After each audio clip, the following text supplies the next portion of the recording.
Welcome to my channel. My name is Emmie from Emmie Evolving. If this is your first time joining me, thank you for finding me. If this is not your first time, thank you for coming back. So I'm going to be doing a reading for Blu-rays. Blu-rays. This is a Blu-ray energy update. I asked what this reading was going to be about, and I was told it's time to level the playing ground. It's time to level it. I don't know what that means. I assume a lot. It means a lot. All right. And then from this deck.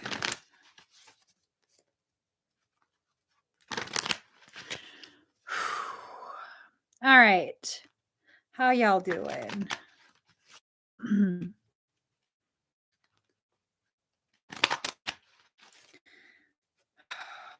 All right. So Blu-rays, I'm not joking. The reading was that it's time to level the playing ground. And that tells me there's a lot of stuff going on that's needing to be corrected. A lot of things that have been allowed to get too far, to go too far. And now corrections are needing to be done. And these corrections oftentimes will be things that we struggle through simply because we don't want to do it. I don't know. Let's see. Just kinda gotta make this work. Kinda gotta turn the cards around. Shit. Okay. Here goes. Card number 5, follow your own rhythm. Have you been following your own rhythm, or have you been allowing someone outside of you to convince you that you are not enough, you are doing things wrong, you are incapable, you are yada da da da da? And the reality is, I've said this before in live streams. Are you incapable or are you unwilling? Because those are two different things. Being incapable is not the same as being unwilling. And if you're unwilling to do something, you need to let a mofo know. You need to let them know, like, no, I'm not doing it. Not that I can't do it, it's that I won't do it. Okay. You come from a legacy of light, Blu-rays. Do we need to go further in that? You come from a legacy of light. And whatever it is that's going on, you're needing to remember what your lineage can do. You need to remember this.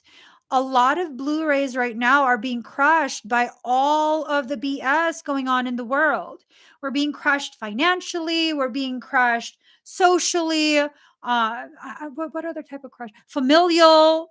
It's almost as though these powers that be, whatever way they could think of to crush you, to try to crush you, I don't know. They can try all they want, but they're only going to be as successful as you allow them to be, right? So, whatever it is, don't let it be something that is successful. Whatever someone is trying, whatever method of attack is being planned, don't let it be successful. Fight it. Fight it all the way to the end. I mean that, like, so severely mean that. Fight it all the way to the end. Do not throw in the towel. Do not compromise. Don't do any of that. Keep going. Build momentum. Build momentum. Keep going. Okay? Whatever it is, if say you're focused on a project, maybe it's a business project, maybe you're starting a new business with a friend or something, and all of these inconvenient things keep happening. Maybe you needed to apply for permits, licenses, whatever it is, and your application has been lost. Your Your process is going to be delayed. Keep going. Don't take that as a sign that this is not the right thing for you to do. Just don't. Ask questions. Ask who can help you. Ask for recommendations, suggestions, referrals, whatever it is. Keep going. I had gotten my brother something for his birthday, right? And this thing that I got for him for his birthday, it was supposed to arrive the day before his birthday. That's what the tracking number said. And it didn't arrive. The day before his birthday, suddenly the thing was lost. It said that it arrived in town, and there was nothing after that. There was no it's on the truck on its way to you. There was nothing. Day of his birthday, I didn't call anyone. I didn't do anything. I was just like, it's going to arrive. It's going to arrive. Nothing. The day after his birthday, no, it'll arrive today. Nothing. Several days after his birthday, I finally was like, look, motherfuckers.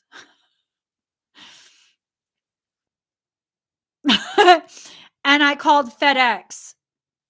I called them and like, listen, where the hell is my package? Yeah. Where's my package? That's a medical device and it needed to be at the house forever ago. Well, would you know? Literally first thing the next morning, it's delivered. We have to put the energy and the work into whatever it is we are trying to manifest. Just because it's inconvenient, just because, hey, the package is lost, that's not good enough for me. That is not good enough for me. Now, I allowed my patience to be the very thing that allowed for this to continue far, far longer than it needed to. I should have called on the 6th. I should have called again on the 7th. Because I dragged my feet, because I didn't want to address the fact that I needed to address something, that is what kept it from actually happening. What are you planning? What are you trying to put into proper play, proper placement that isn't happening?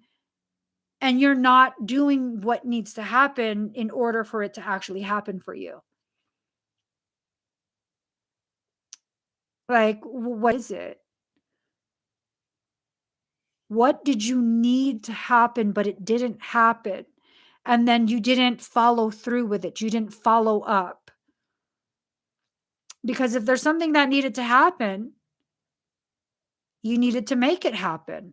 If it didn't happen and you needed it to happen, you need to put the effort into it. We have to level the playing field by removing our lack of accountability for lack of action. Okay? We are elevating our growth. And how do we do this? Well, when we go from having mastered taking accountability for your actions, for your life, to now, not only am I taking accountability, I'm choosing specific actions in order to correct any distortions caused by my decisions. Oh my God, you become so ridiculously powerful. You become so. What?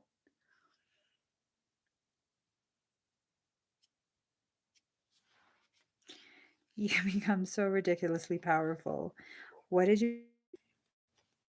I don't know. Okay, card number 16. What you want wants you. I don't want to look through all the cards because then I'm going to be freaked out. So, card number 16. What you want wants you. The life that you are working so hard to get, you're not going to get it through what you're doing right now. I hate to say that. I really hate to say that. I'm not trying to crush your dreams. I'm trying to help you build them. I'm trying to help you bring it to fruition. The path you're taking right now is not the path to take. That's not how you build your dreams. You need to get back on the proper path. You will not build your dreams from that 9 to 5 job that just crushes and kills your soul. Most Blu-rays are not made for that 9 to 5 office job, unless that's your passion. You know what I mean? If you just go to work just so that you can pay the bills, are you living? Or are you merely existing? Are you existing to just be able to pay the bills and the cost of your existence is what's creating the bills? I mean, what do you want out of this life?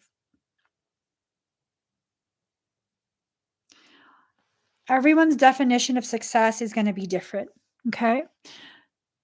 For me, success is being able to stay home with my kids, being able to feed other families, being able to take care of my relatives, my sibling, being able to be in a place of peace within myself and allowing myself the space to grow, the space to become even more authentic day by day. To me, that's success, unparalleled success. What's success for you? Is it money? Some type of notoriety? You can be known for quite a few different things. Many of those things not are good. You can be known for really bad things, horrible things, for being a horrible person. I mean, what's the point of notoriety? What's the point of celebritydom? So people will worship you? You know, in exchange for their worship, you have to do everything they say. I was looking at I got fixated on Bella Porch for like a few weeks, like 2 weeks maybe. Um and I had to stop. I had to stop, like, looking at videos and this and that. I wasn't actually watching her TikToks. I was watching the videos that were being created about her, where they interviewed her or they were just kind of, like, doing documentary type stuff about her. And I found it very, very interesting because she chose, a specific tattoo design that was inspired by an artist, a pretty considerably known artist. I think what's her name? Janae Aiko or something like that. And I mean, no one attacked, as far as I'm aware, no one attacked Janae for having a tattoo of the rising sun, the Japanese flag, the rising sun. Oh, but you best believe people were like, we got to cancel this poor little Bella Porch because she has that. And that stands for something really, really bad, which I don't know the history of it. I don't know enough. I heard a few different things and I felt like I didn't want to know more simply because why do we have to hold one person to one standard and another person can get away with it? So I don't want to know more because then at that point, the people who were so vocal about Bella pouring this tattoo, they needed to be vocal about Janae as well. And because they weren't vocal with Janae, it's all bullshit. There's no integrity to what they're pissed about. So this poor girl who's already traumatized by her life. You could see it in her face before she tells her story. You could see it in her face how traumatized she is by her life. And she felt so bullied, she covered up the tattoo. You want to be a celebrity? You now have thousands or possibly millions of people who expect you to behave in only the way they want you to behave. I don't want to be no fucking celebrity. Are you kidding me? I want to be a stay at home mom. That's what I am. You want to be rich? Most people who are rich are very unhappy. Yes, they have all the material things they could possibly have, could possibly want, but do they feel happy? Do they feel satisfied? I know quite a few people who are financially comfortable. You know you're rich when you're considered financially comfortable. When you describe your financial situation as, "Yeah, I'm comfortable," you wealthy. Yeah, only the poor people call it rich. That's what I'm learning. The wealthy people, the rich people, they call it comfortable. I'm comfortable. I'm a stay-at-home mom. You can be comfortable all you want. I'm a stay-at-home mom. I haven't changed out of my jammies. But here's the thing. I do know a lot of people who are financially comfortable and they're amazing people. Don't get me wrong. They're amazing people. I have so much love for them. but I see a lot of things that they go through, and they know that I don't want anything from them, so they feel safe with me. I don't ask for anything from them. Just be present together when there's time, and that's it. And the thing that breaks my heart about these amazing people who are comfortable in life, um, they always have to wonder, what do you want from them? Why are you coming around? What do you want, and why do you want it, and what's the ramifications if I say no? Who are you going to tell? That's such a sad way to live. Always having to wonder what someone's intentions are with you. That's very sad. You want to be rich? Those material things don't mean anything. They really don't. Because as rich as you can get, there's always going to be someone more rich than you who has more than you. At what point will you be satisfied? What can you finally buy that will make you above everyone else with this wealth? I mean, down to the trim on the car. I sometimes I be hearing them talk. I'm like, wow, for real? Down to the lip? Wow, damn. Okay. Okay. I don't even own a car. So I can't join the combo. I'm just, basic ass Emmy over here. My husband says we going somewhere, I get in his car. And that's that. Like, all of these things that you're coveting, that you're wanting to be, what does it even mean? What is it going to give you? If you can't find satisfaction within yourself in the life that you live right now, when will you ever? When you reach something? By the time you reach that, you're going to be wanting something above that. By the time you reach the thing above that, you're going to be wanting what's beyond that. Once upon a time, in my little ass existence, okay? In my little ass existence, I'm just a regular ass person. Um, my goal, my nose is so itchy. What's going on here? In my little ass life, years ago, my goal was to become the person I am right now. What do I mean by that?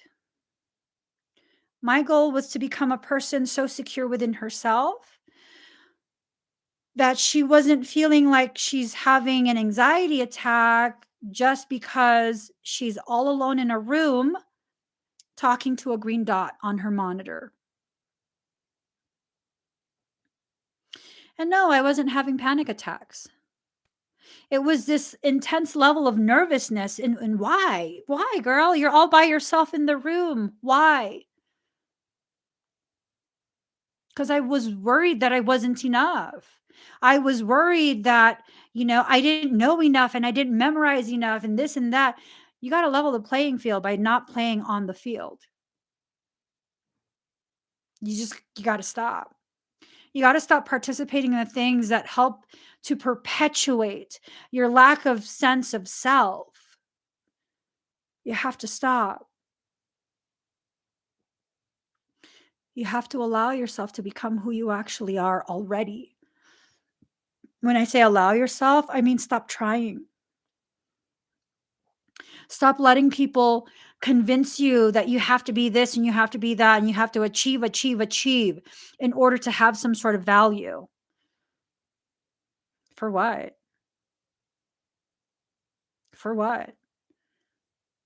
Like, I don't have any kind of value because I don't have letters after my name that show that I have educational debt.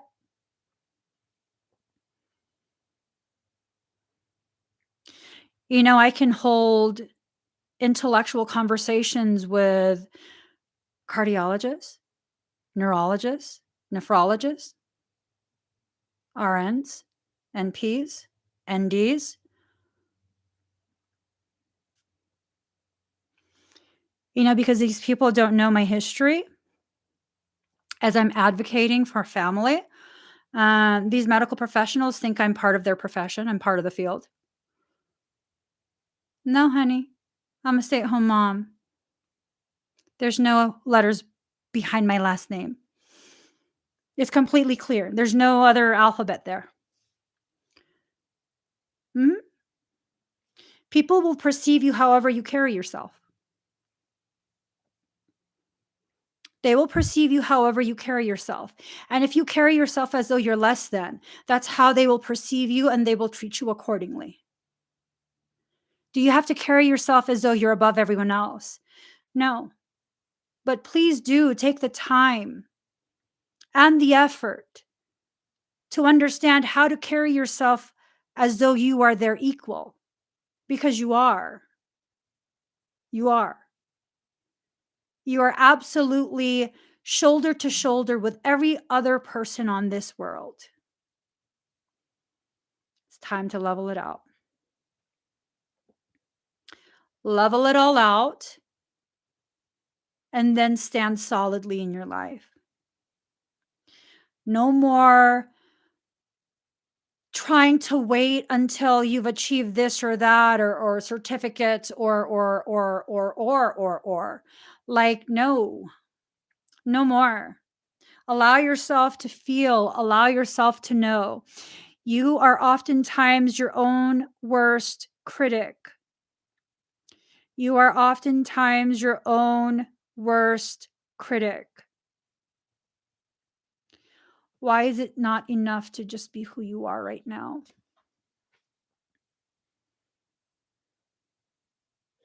Have you asked yourself? Once upon a time, I felt I wasn't enough because I hadn't accomplished all the things that so many other people told me that I was supposed to accomplish. Once upon a time, I was convinced by others that I'd failed at life because I'm not a cardiothoracic surgeon. I'm not a neurologist. And I'm not moonlighting as an ER doctor. So I failed. No, I didn't fail.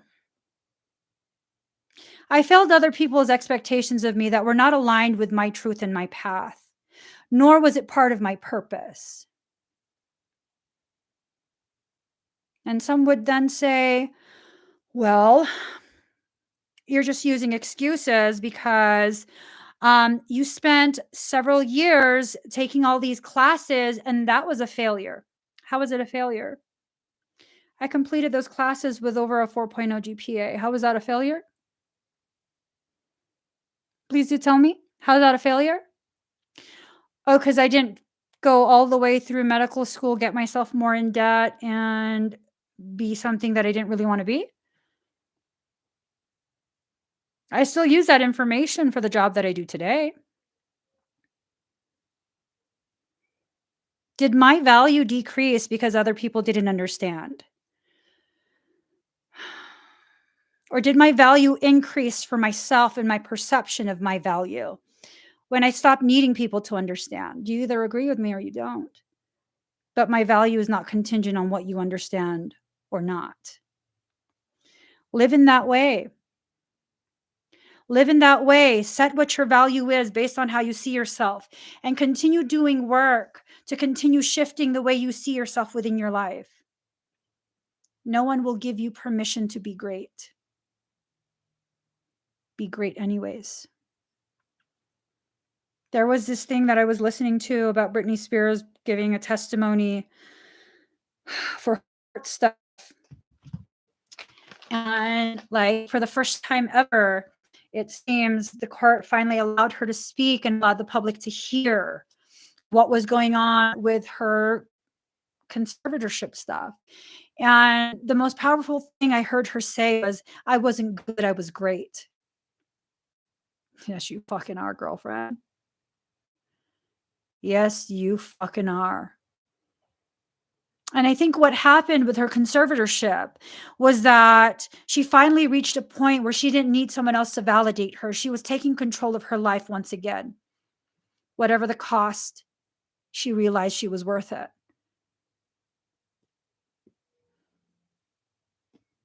Whatever the cost, she realized she was worth it. The only way to level the playing field when you're dealing with manipulative people is to remove all the illusions they use to hide behind. Remove them. Allow yourself to become fully present in your life. Observe yourself where you're at, knowing you have plenty of space within yourself to shift, to modify, to adjust. And I'm not talking about shifting, modifying, or adjusting because you're broken and flawed and not good enough as you are. I'm talking about doing these things so you can get a better look at the truth of who you are. If I continued to have my view of myself obscured by the expectations of other people, I'd never have gotten to the point where I am right now.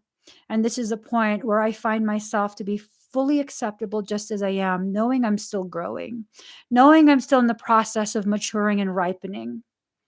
A peony doesn't lose its beauty just because the blossoms haven't grown. It's the unseen promise that gives the romance to the process. Knowing this little bush is going to have some of the most beautiful blossoms you've ever seen. I grew a peony from a root. It's a root cutting, right? I grew a peony. It grew like 4 leaves. It grew 4 leaves.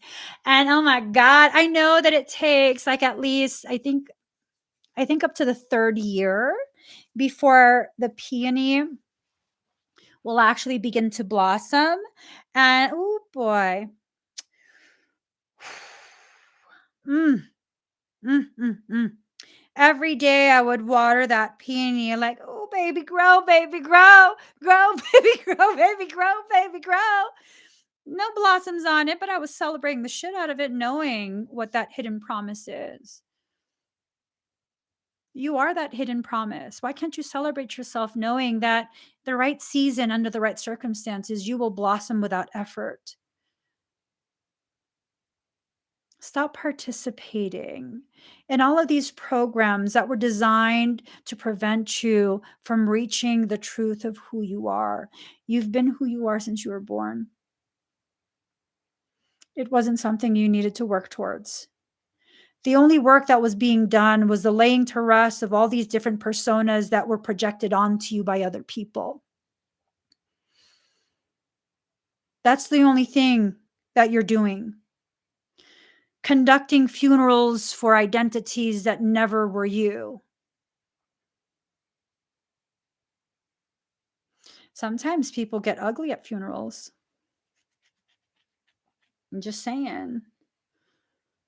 Sometimes people get real ugly at funerals.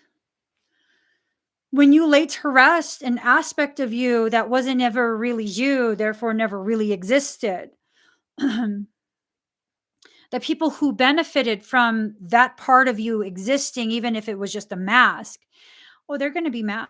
They're not going to like it. Lay it to rest anyways. Do it anyways. Just do it anyways.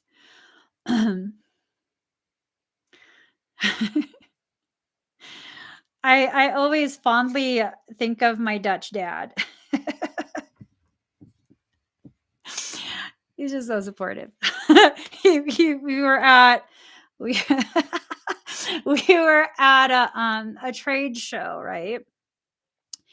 And he wanted to do something. I'm like, "Are you allowed to do that?" He's gonna do it anyways. He's gonna do it anyways. And if they don't like it, they can let him know, and he's gonna be like, well, I didn't know. I was like, are you serious? He was serious. That's inspirational. To be able to live in a way where it's like, you're not going to tell me what to do. And when you tell me what to do, deniability. He's like, just don't ask. Don't ask for permission. Don't ask. And I totally applied that when during a time where, my brother was in the hospital and I was like still in there and visiting hours were done, and I was still in there.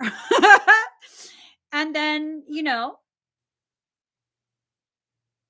unless you ask me what I'm doing in there and why I haven't left yet, I'm not going to say jack shit. there's no wrong in me just sitting quietly beside his bed while he sleeps. I'm not bothering anyone. There's no one else sharing his room. I have my mask on. Okay? I'm just keeping him company. So, I didn't know. Dutch dad is the best. Equally as good as Mexican mom. I have amazing people in my life. Card number 20, softly, softly, the tender touch. Allowing yourself to be gentle with yourself as you put your pieces back together. Blu-rays have been under this crushing pressure. It's like a vice grip. They're trying to break you open, and it's fine because once you're broken open, more of your light shines through. But it's your perception of who you are as you're being broken open that we have to be careful with. You're being broken open, not just broken. You're not a broken person. Broken people would not be able to listen to me talk. Why? It's too much truth. Too much truth. Too much accountability. You're not broken. You're in the process of healing. So focus on the light. Focus on your energy, focus on the light, focus on what your goals are. Allow yourself to achieve the things that you need to achieve. Allowing yourself to spend all this time, energy, and focus on worrying is not going to be as beneficial as using that same level of energetic intensity, focusing on achieving things. It would be much more beneficial if you focus on achieving what you need to achieve. Card number 1, after the storm. The world has had a storm. It's been ugly. It's been very, very ugly. And there's something beautiful about storms, like that moment after the storm is done, and it's like everything in the world has just been washed. There's something beautiful about that. No one can stop you from believing what you believe about yourself. If you want to accept that as your identity, then no one can stop you from accepting that as your identity. If you want to identify as broken, you have every right and authority. Card number 42, the word wants to be written. Allowing yourself to write new pages in your book of life. It's up to you what you're going to do with your diary. Your book of life is your diary. And if you want to make it a melancholy story, then you can. If you want to make it a thrilling, haunting story, you can. If you want to make it an inspirational story about the way you overcame every single thing that life brought to break you, you also can do that. It can be an autobiography or it can be a bunch of lies. It's up to you. This reading is not about trying to convince you that you're something other than what you believe you are. This is about helping you to understand who you are is determined by what you believe. So analyze what you believe, hold yourself accountable, and shift your thoughts if you feel it's appropriate for you. That's what this reading is about. Leveling that playing field. If you want to identify as something other than the truth of who and what you are, whether it's because, there's skewed perceptions that caused distortions in your view, or if it's just full on like, having a pity party for myself, doesn't matter what the reason is. And you know what? Sometimes I do have pity parties for myself. It's not very often, but sometimes I need to allow myself to have that moment of just feeling very badly. feeling very, very badly, processing, asking myself what's made me this sad, what's affected me. Have I allowed myself to get stressed out about things that I actually cannot control? Um, am I trying to control things that I should not control? Am I using this type of stress to keep myself from looking at the things that I can shift, heal within myself? Like, what is this? Is it avoidance? Asking these questions. It's okay to have a pity party once in a while, but you need to understand you're going to be the only person attending that, because trying to get people to attend a pity party is not fair. That's not right. We can have a pity party all we want, but we can't force people to be miserable with us there. We're not entitled to that. We're just not. We're not. I've had plenty of pity parties for myself. And every single time when I have these pity parties, right? I don't have it very often. I don't. I primarily had it when I was in the process of exiting the cocoon, and I was recognizing that I actually have wings and I'm a butterfly now. I'm no longer a caterpillar, I'm a butterfly. And there was so much cognitive dissonance in that processing of my transformation as a human being, that here and there I would have these little pity parties where I would just cry. And during those pity parties, I would hold myself accountable by asking myself the questions that I just said. Why am I sad? Am I even sad, or am I using this as an excuse to sabotage whatever process I'm in? Am I holding myself back from growing? And every single time after I've asked enough questions, I would feel so silly for crying, because the reality of it is, like, there's so much about me in my life that I'm still working to understand and accept, but I have such a beautiful fucking life. I have such a beautiful life. I have such a beautiful life. I'm surrounded by people who accept me. I have a husband who's never asked me to be or look like something that I don't in that moment. I have children who are amazing, who value me as a mother and understand, although I'm your mother, please be gentle with me as a woman. I'm a perfectionist, and when I feel like I fail you, I destroy myself. What do I have to be sad about? And then when I go through that, I realize, oh, I'm not sad about my life. I'm grieving the death of the old self. That's what this is. It's a grieving process. Every time you become a different expression of who you are, whether it's a faker version or a more authentic version, every time you become a different version and you shift even 1 degree, you have a little funeral for the self that was left behind. That's the natural order of things. So are we broken, or are we breaking open? I've had to learn to check my compassion. Not careful, people will suck our life force if we allow it.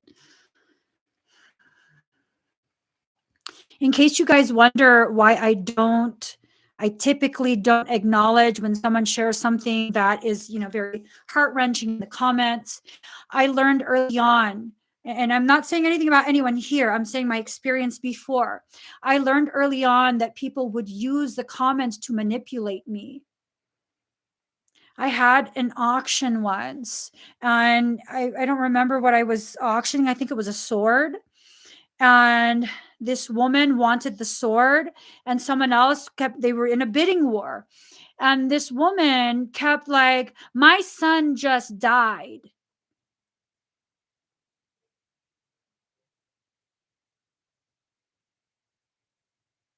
Like, I'm very sorry for your loss, but why are you stating that in the middle of an auction? And then it was something along the lines of, she directed it at me and was like, why are you allowing them to still keep bidding? My son just died. Okay, first, get off my live stream and go grieve your son. Don't you ever fucking address me like that again. You are not entitled to anyone's pity because you have suffered a loss. And it had to be that way. It had to be that way. I had to finally, and everyone in the comments was like, "Oh my God, thank you for saying something, Emmy. That felt so sick."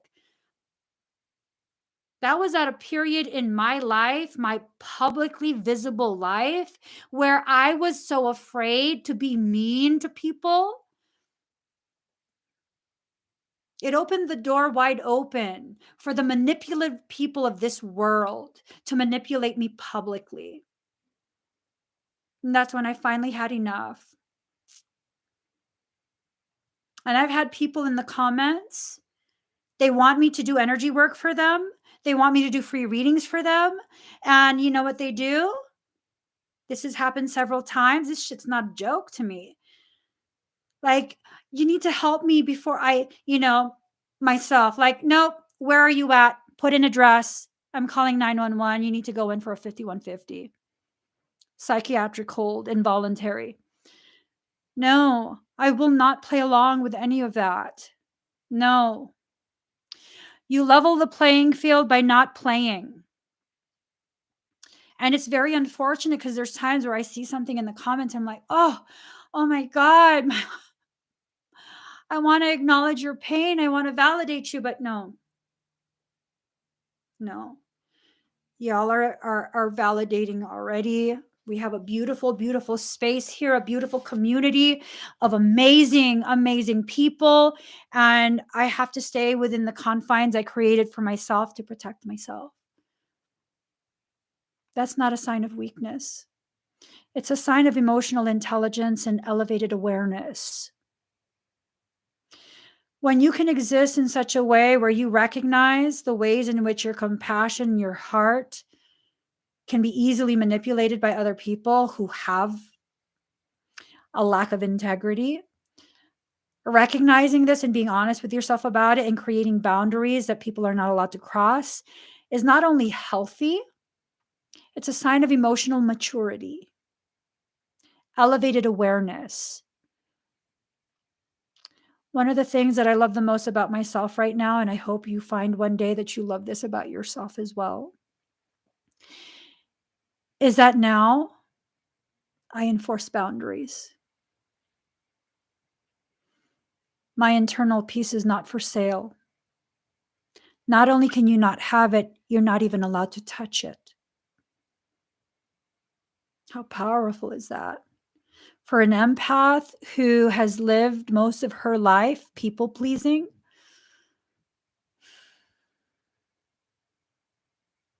I'm in a good place. I'm in a good place within my journey right now. It might shift and be a not so good place. It might become an even better place. And maybe that shift into a not so good place is what I needed so I could better fit into an amazing place, not just a good place, but an amazing place. I embrace every aspect of my life at this point. Whatever I go through, it's necessary. Whatever I go through, it's necessary. I deserve that growth. I deserve the expansion of my awareness of self, awareness of my level of self-love, my level of self-respect, self-realization, self-actualization, all of that. I deserve it. And whatever nuanced lesson my life brings my way, I deserve the growth that comes from my participation in the things that I learn. It's amazing. She said it. You've been missed. 26, relax the hold of darkness and be a cause. Relax the hold of darkness. That darkness is yours. It's not there to attack you. It's there to hold you still so you can understand. Your light still shines. Your light still shines. There's nothing wrong with you. Your light still shines. You know, so like I got pool lights, right? And it was this whole thing I was trying to make, my brother's birthday extra special. He turned 50. That's a huge birthday, especially considering the fact that we weren't sure if he was going to still be alive. And so I got him pool lights. So excited. They were just cheapy lights, you guys. They're like, I think $15 or something like that. And they arrived and we were trying to set it up. And then it was set up and then it didn't turn on. And we had left the solar panel sitting in the sun for a couple hours while all the kids were swimming and stuff. And I was like, shit, what a killjoy. It didn't turn on. We tried all of the remotes. We tried all of the settings. We switched all kinds. It didn't turn on. I got a little bit sad. I felt like I disappointed him. The gift that I got him didn't arrive. The pool lights that I got him that did arrive didn't fucking work. Like, this fucking sucks. I mean, he's not complaining, but like, I wanted him to be extra happy. I couldn't figure it out.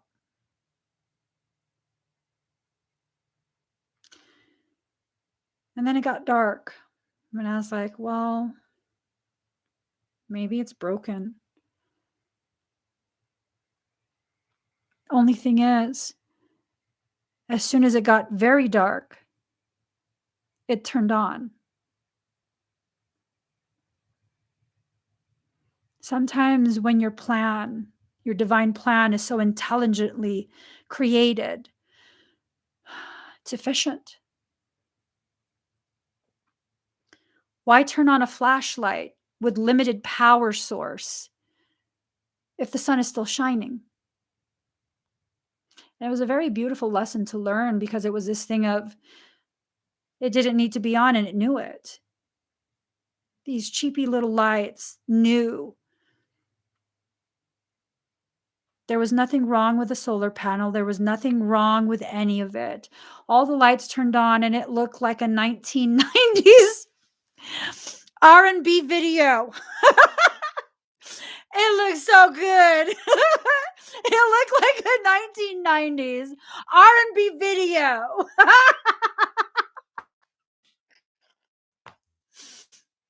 I'm just saying. It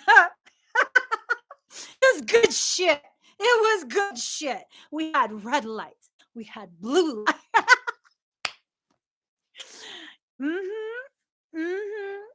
The pool was a red light special. It looked like a total TLC video. And like I said, it was like maybe $15. It was maybe $15. And the look on his face when it finally lit up. Yeah.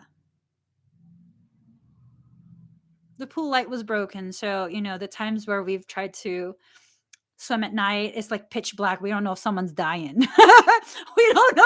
So it's scary. So, yeah, now it's like red light special. It didn't cost a lot. And it taught me something so fucking profound.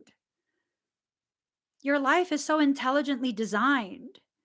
Just because you think it's time doesn't mean it actually is. When it is time, the coding that's necessary to address what's presented to you, it will go full active. You have everything you could ever need already provided.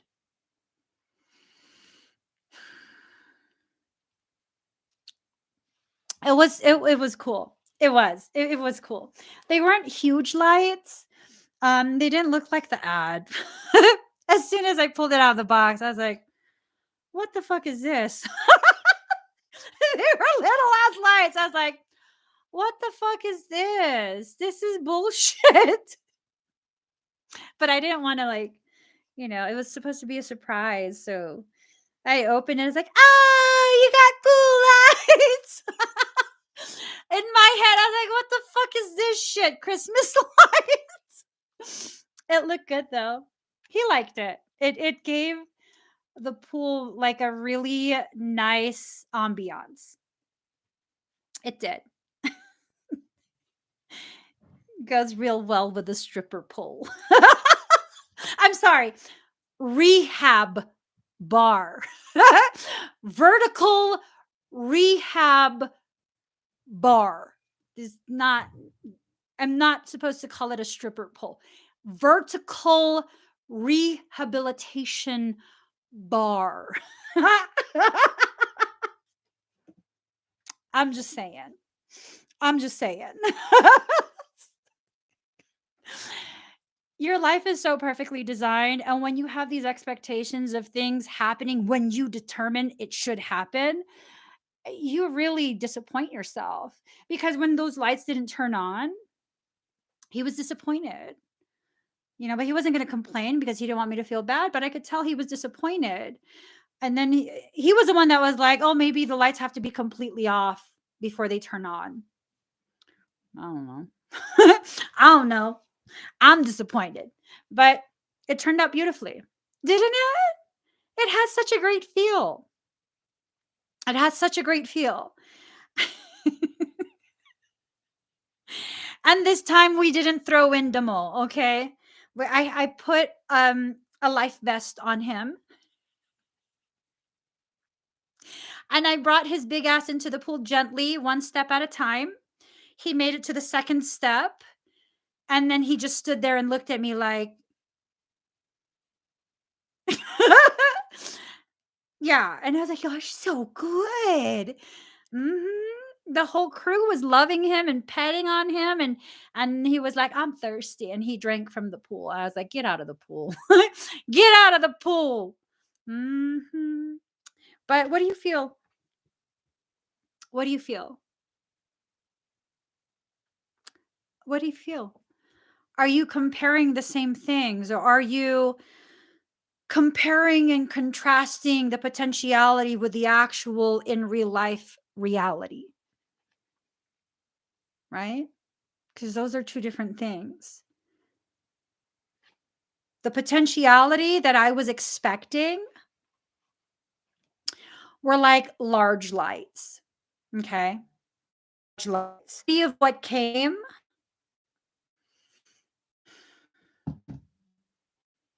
It looked good in the end. That's all that matters. It looked good in the end. I'm just so glad I didn't order the solar tiki torches, because I looked at the videos of the people who purchased them. That was just too small. That was too small. And then I was going to get them the floating lanterns. It's like in a dome and it floats on the pool. That's solar lights as well. And then I was just like, Demo is so going to break that. He's going to break that. Or the kids are going to break it. Someone's going to break it. We can't have that. Yeah. I think we got the perfect thing because it's out of the way. We can do sports recovery in there. Like we can swim at night. Just, it was the perfect option. And I just needed to experience the reality of it for a few minutes. For a few minutes. Do the lights still work? Yeah. The lights still work.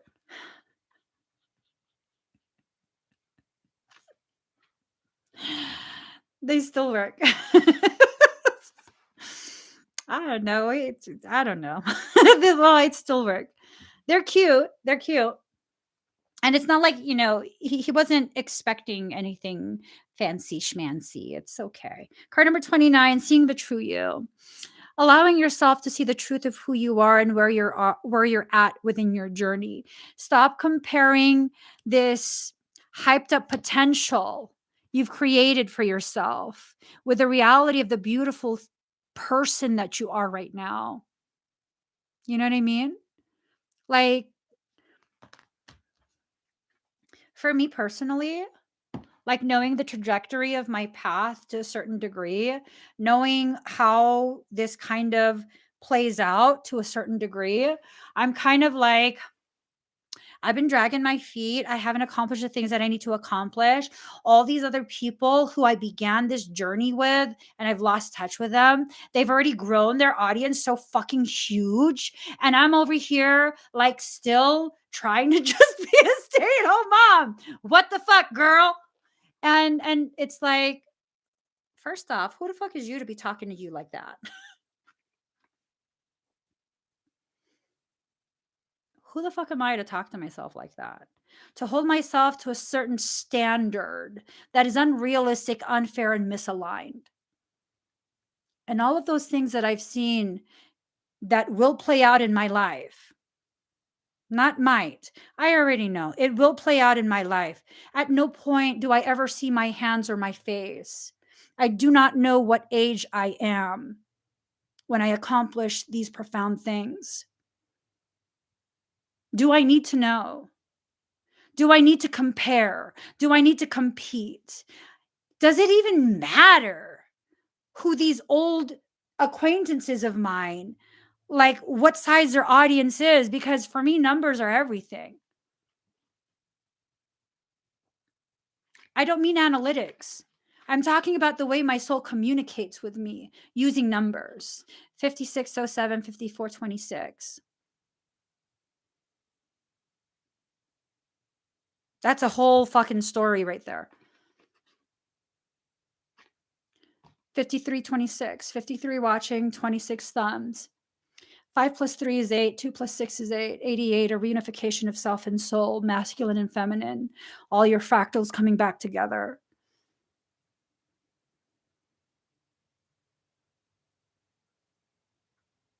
And maybe I don't have the numbers that I'm trying to hold myself to, because sometimes when things are at a level of profoundness, they need a little more time to bake.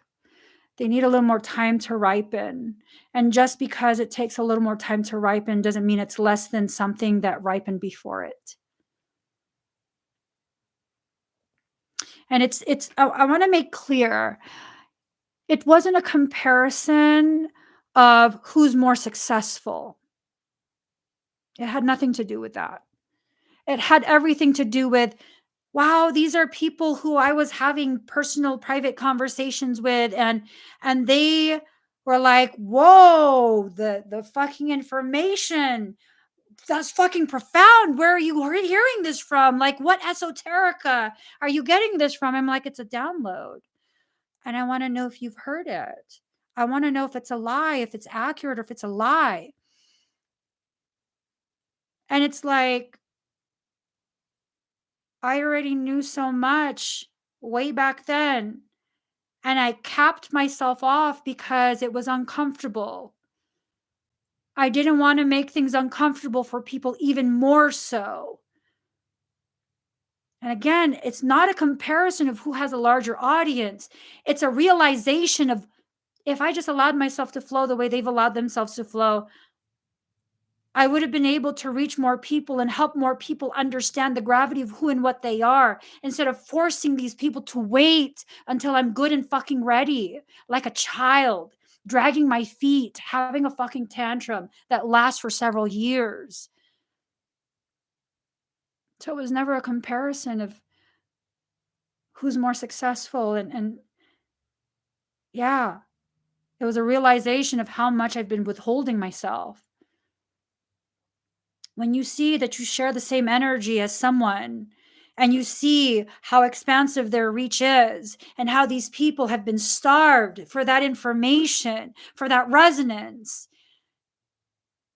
you begin to realize, like, how fucking selfish of you. Like, you intentionally withheld all of this information, all of this truth, so you could better fit into a group that you never actually were supposed to fit in with.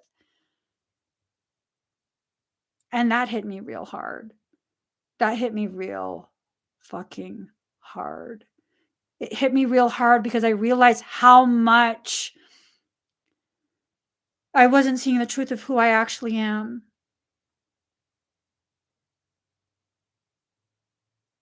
Yeah. I don't think I'll ever share it publicly.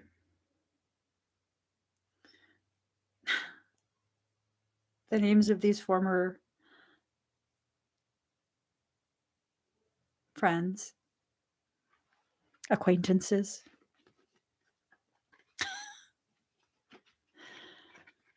I'm like, holy shit. 3 million. Fuck yeah. Keep talking. You're fucking hell up intelligent. All of these conversations we've had in the past, like, fuck yeah, more people need to hear it.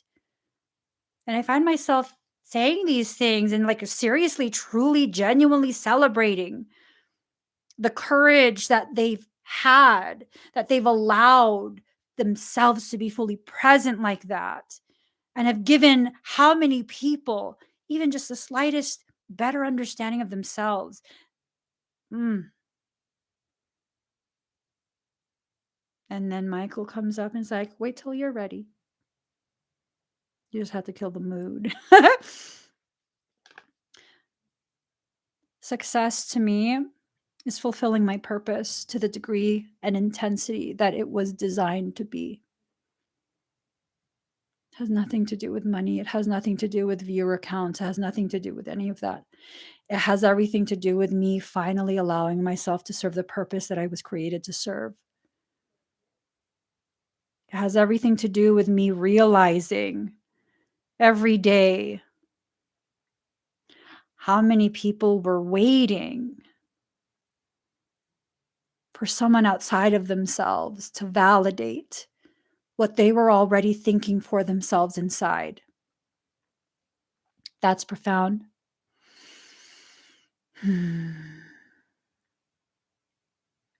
How many of you can say that your journey with me has empowered you? Because when you're hearing your own thoughts coming out of my mouth, you're better realizing how you're actually really connected to your divinity and you're actually being guided as well. And it's not just you needing to hear me tell you what to think, how to feel, what to do in that time, but it's like me reading what you just had your soul tell you. And it's like, oh shit, yep, soul told me. Yep. Okay, Emmie. Yeah, soul did tell me. You know what I'm saying? Like, ugh. We change the world by letting ourselves be ourselves. And in that authentic connection, that authentic moment, it inspires and empowers others to be just as authentic as you are. And when we stop hiding behind the facade, all of these different characters we've created to make us much more tolerable, you know, people are waiting to see you. There are people waiting to know that you exist because your existence validates theirs.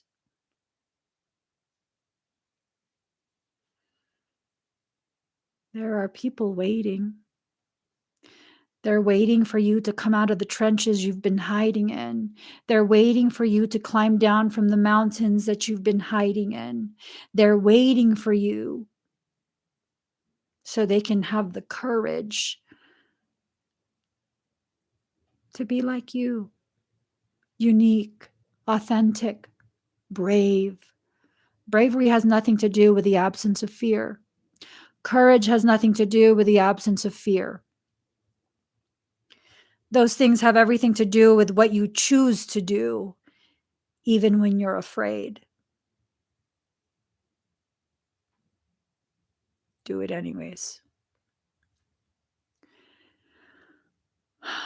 Do it anyways. Card number 13, power of attraction.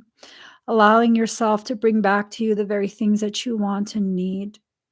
Attracting back to you the things, the necessary components for you to achieve higher levels of dimensional awareness, to tap into higher levels of frequency banding consciousness, infinite forms of energy, knowing.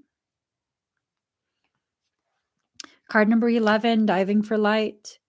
going deep within the trenches of your heart's ocean to find your truth. Beautiful, powerful things are hidden away in the shadows of your heart's oceans. You got to stop being afraid of drowning in your own water.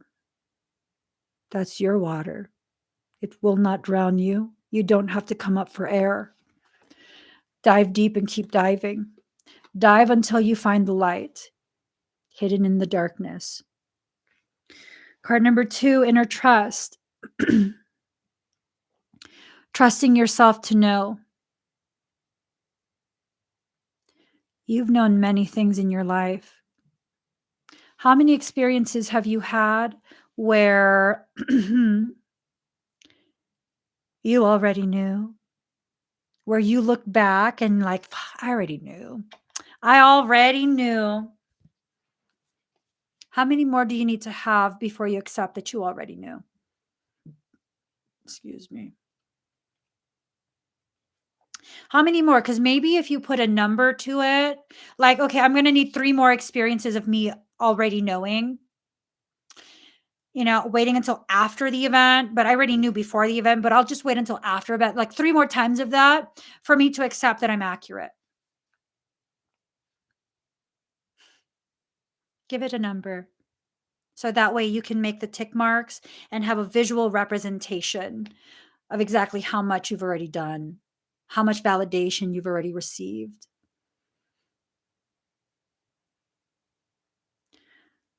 You guys, my entire company is based on my intuition. All my clairs are full active in my entire company. All my services rely heavily on all my clairs. Heaven forbid I pull cards for myself by myself. Heaven fucking forbid. Heaven forbid I pull Bish out of her bag and ask her a question, because anytime I'm given the answer that validates the intuitive knowing, oh, no, I need to shuffle it again. Oh, no, I was accidentally shaking Bish. Oh, no, I think I interpreted that wrong. Lately, my conversations with myself go this way. Bitch. Sorry. Lately, most of my conversations with myself go this way, okay?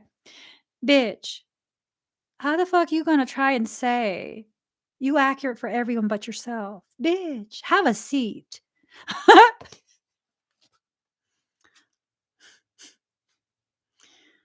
Yeah. That's how it goes. And then these times where I'm like, no, bitch. I'm about to ask myself, no, bitch, don't even ask. You accurate. You accurate. Stop. Don't even ask. Okay, I'm accurate, but no, bitch. Yeah. And there's times I have to be like, no, bitch. No. We are fucking accurate. Stop that shit. I got to get harsh with myself because I'm accurate. One of my, former acquaintances, I think they were into math or something. And they had been watching pretty much all of my live streams for quite some time. And I don't know how they calculated this, but one day we're having a private conversation and they're like, oh my God, you have like a 95 to 97% accuracy rate. How the fuck did you calculate this? I'm more worried about how much you're in my business. Like, how many videos did you watch to come up with this number? All of them.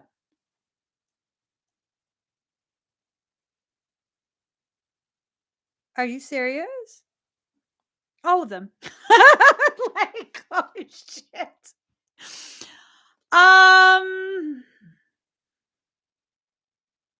Okay. I will accept that. 95 to 97% accuracy rate. This person even factored in when I do readings and stuff, and people say, no, I know that doesn't resonate. And they kept track of when that person would come back a week later, a month later, and be like, oh my gosh, you were so accurate. They kept track of that. They kept track of that.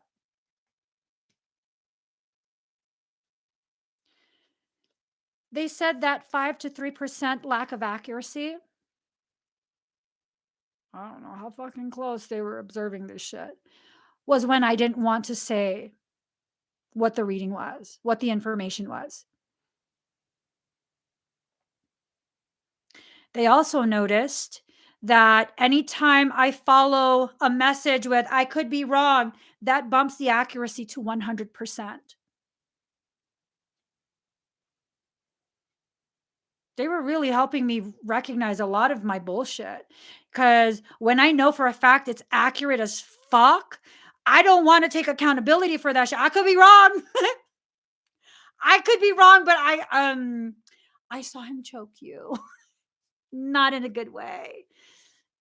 Not in a good way. Yeah. Because I don't want to take accountability for that. So I could be wrong. That's what they realized. Like, are you aware that whenever it's 100% accuracy, you will follow with, I don't know, I might be wrong. Today might be the day I'm off. So if you ever hear me say that, I don't want it to be true. That's my own little thing.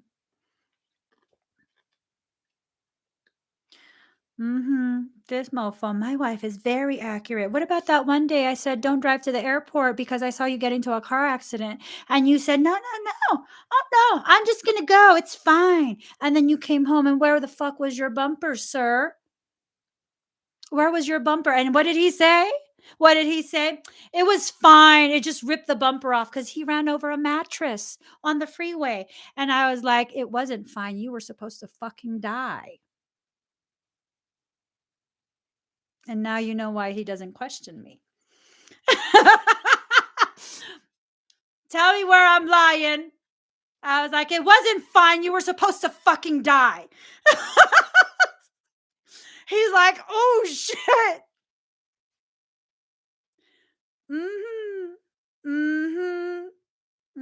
Got another lip for the car. I'm like, this motherfucker. That was your last pass. I'm not protecting no more fucking cars. If I tell you you should stay home and you don't stay home, you on your own.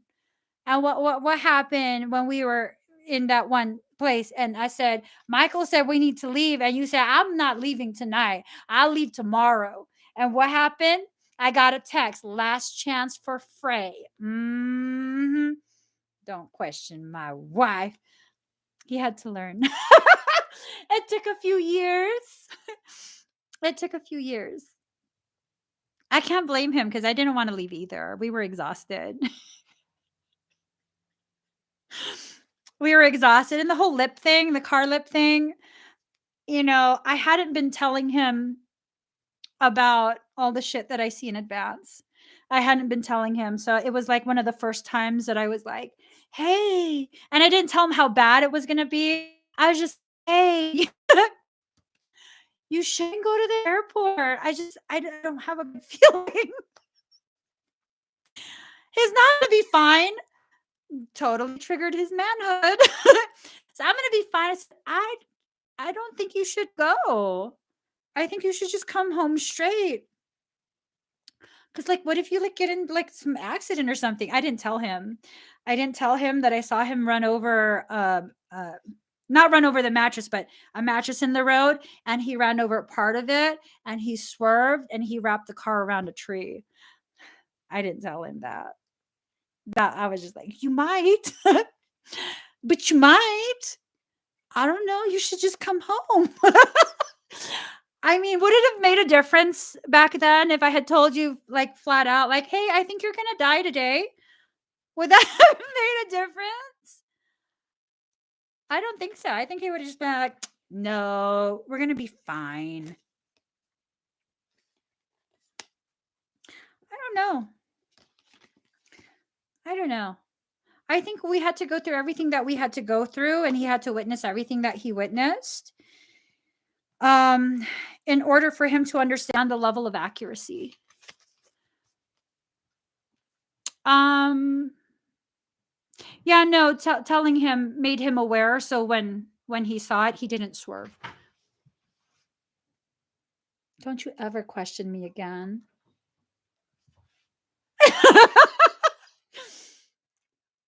What? I don't know if it, back then, if you said it that way, like I'm gonna die, I don't think I would have gone. Oh, so I should have been like blunt force honesty. Yeah, but I'd have, because remember, I was going to the airport with my pops. So Yeah, I know. That's why I wasn't gonna miss it for nothing. So I know. So his dad was leaving the country, and that's why he was going to the airport. And I didn't want to be a hater, and because we weren't sure when his dad was coming back. So I was just like, you might want to just come home. Yeah. yeah, like that guy didn't. What would happen? The mattress thing. I couldn't avoid it because everybody was like I was sandwiched. Mm-hmm. And it's like fuck. At least my lip. I got another one at home.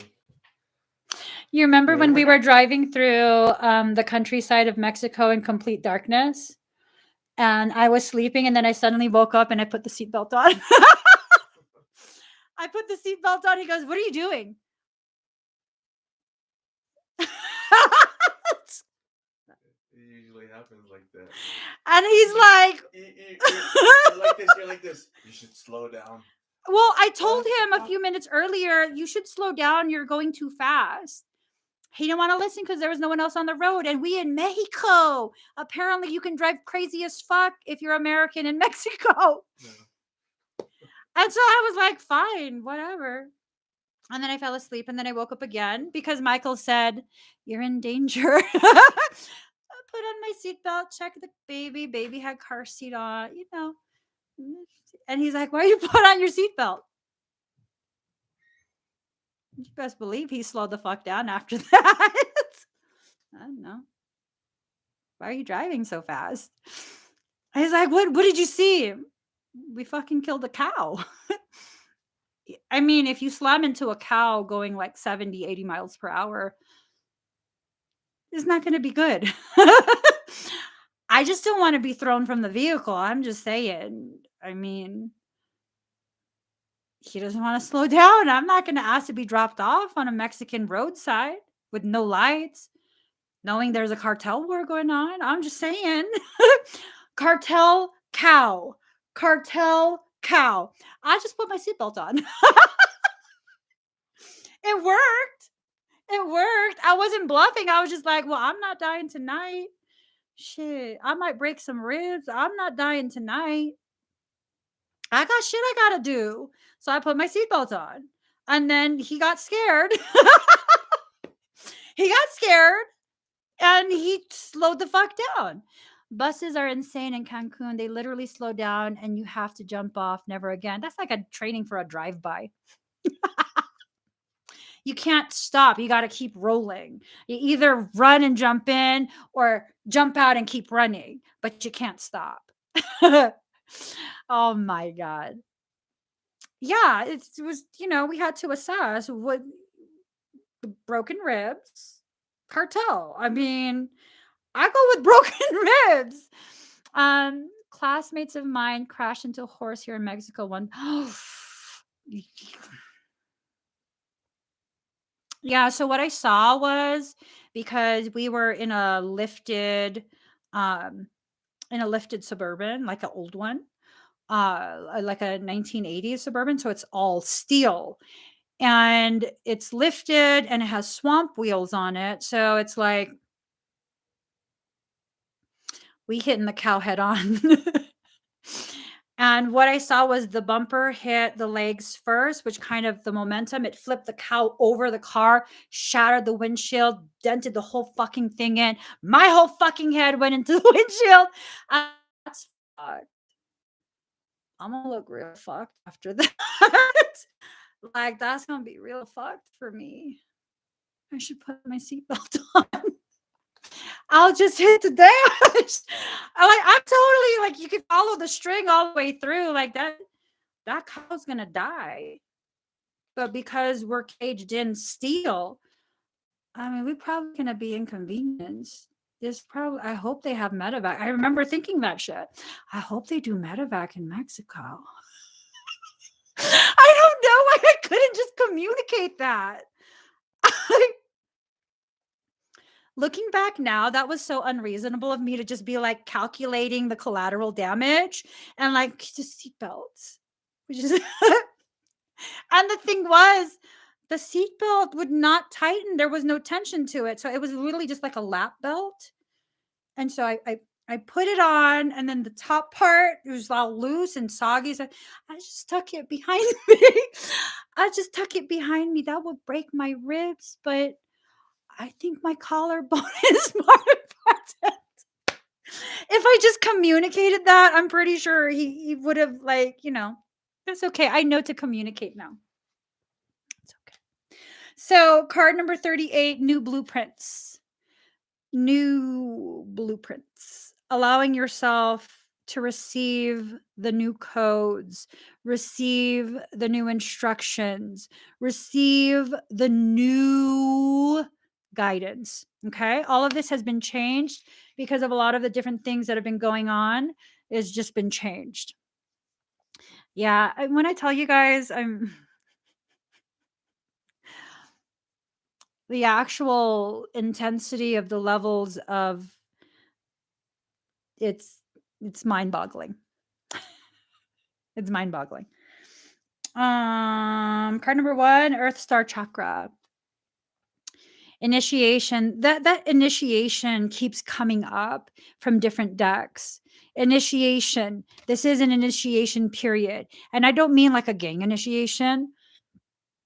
I mean a period where they're initiating a new grid. Was that too much?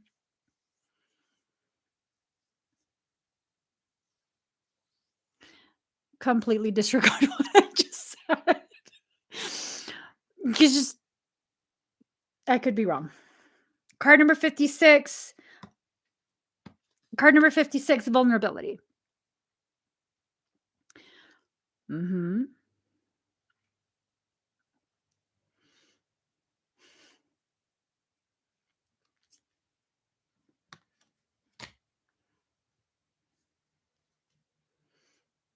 You remember that children's animation Chicken Little? Do you remember Chicken Little? Chicken Little. You guys remember that? Where the piece of the sky fell off?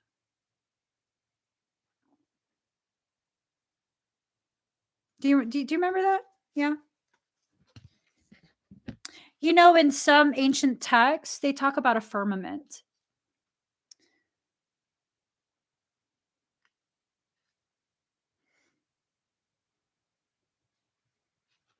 Firmament.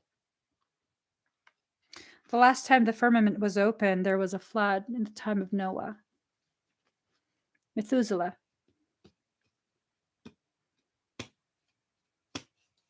So, card number 16, loving compassion. Allowing yourself to have compassion for yourself as you go through your journey, knowing that with every feather that's grown from your etheric wings, you will experience a specific type of situation. Some will be easier than others, but all the wings must grow. A bird cannot fly with one feather. So not only do we all have wings that are full of feathers, etheric, we serve as the feathers for the collective wings. Each of us, each person serves as one feather. Each feather has a different purpose. I don't know what those purposes are, but I know they're all designed differently. So card number 35, luminescence. Allowing yourself to glow beautifully.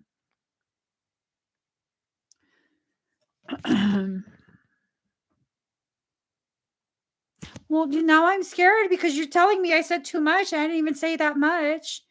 So am I allowed to say that?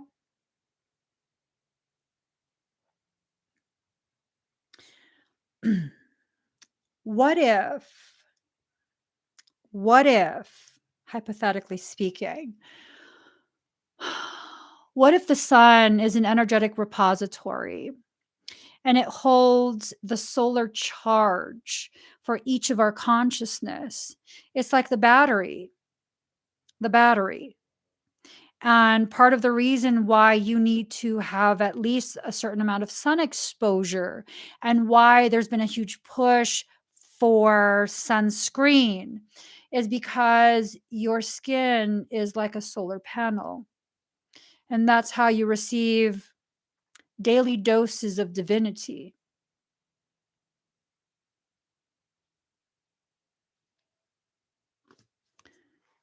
What if you can call it in intentionally?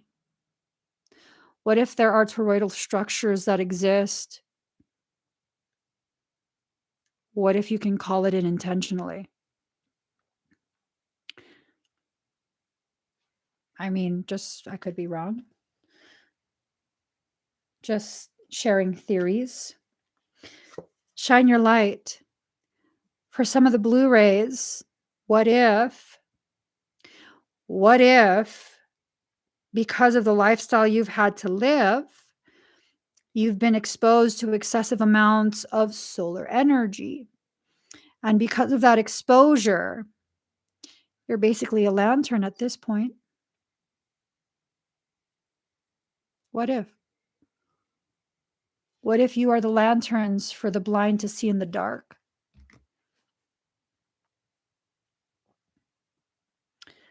What if the only reason they're blind is because they've existed in darkness for so long that they've forgotten they have eyes to see? And what if your light is simply preparing them for the return of truth, which is this omnipresent light, bioluminescence? Card number 54, trust your innocence. It's okay if you don't know any of this. You're not meant to until you're meant to.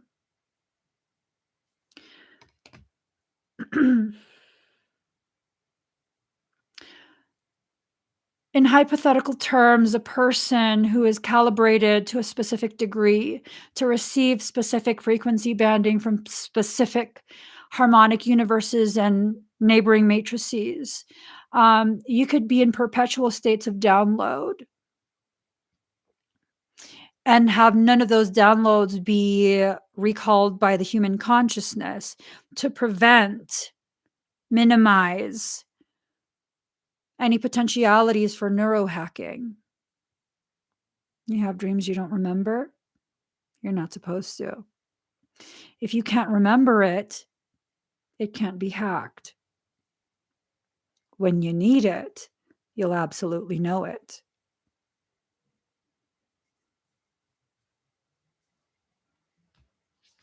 Hypothetically.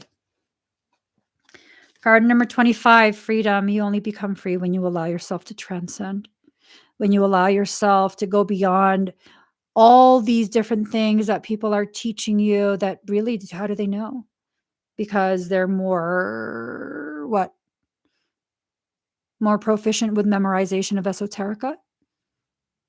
And what if that esoterica is based on flawed transcription of CDT plates? What if there was a special ops team, galactic, that was brought in, shapeshifters, ancient Egypt, Toth, he stole the CDT plates? What if enough was put in that was truth, that it was passable for truth, but enough of the very important parts were inverted to prevent the misuse of the CDT plate information? What if? Freedom. Let go of what you're being told to believe. Let go of the way you're being told to live. Let go of all of those spiritual teachings, because how do you know what's true and how do you know what's false? What part of it is true and what part is false? Oh, you know what? Hold on. There was an amazing woman. Hold on. Okay. La la la la la.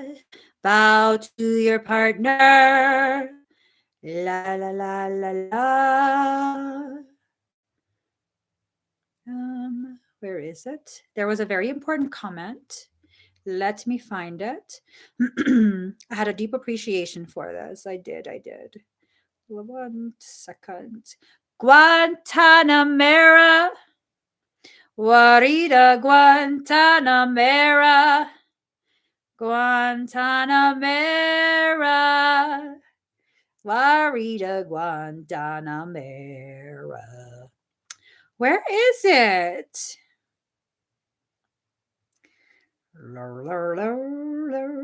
It was from Matthew. Where the fuck is it?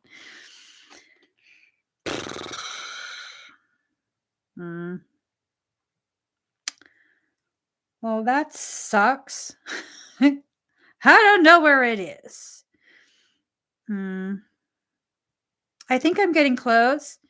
I invested so much time in searching for this. I just got to find it now. I'm sorry, guys.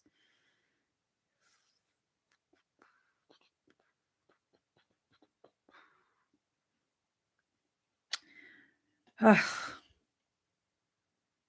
Sometimes I irritate myself. It's fucking horrible being this fabulous. I'm joking.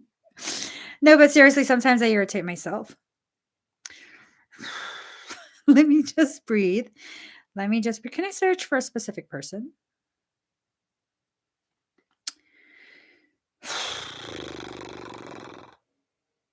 I know I passed it.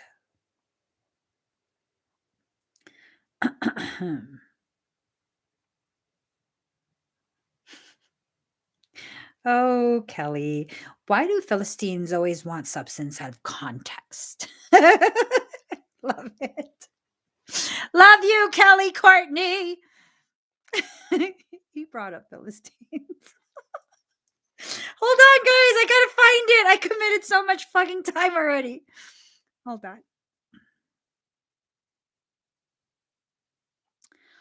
Oh my God.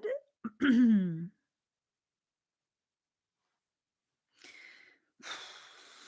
so stressed out. Jesus, Mary, and Joseph. I don't know where it is. Matthew Evolution.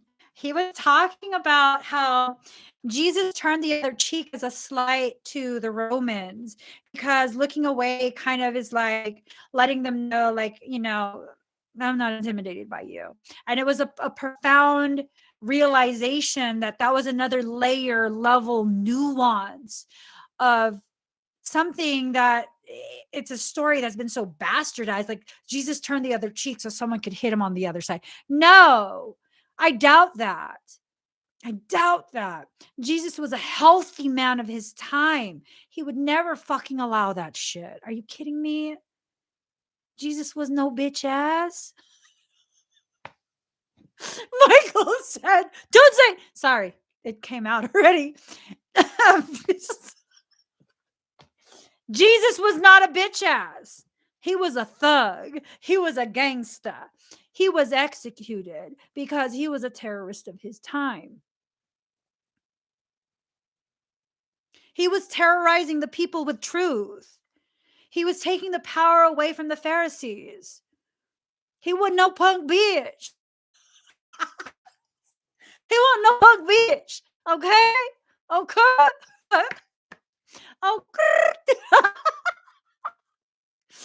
He wasn't no punk bitch. I don't know why my go-to alternative is something kind of Southern. I, for a long time in my life, it was my dream to be a Southern belle. I would love to be a Southern belle. I don't know where the fuck it comes from. I'm so sorry. Bless my heart. Let me stop.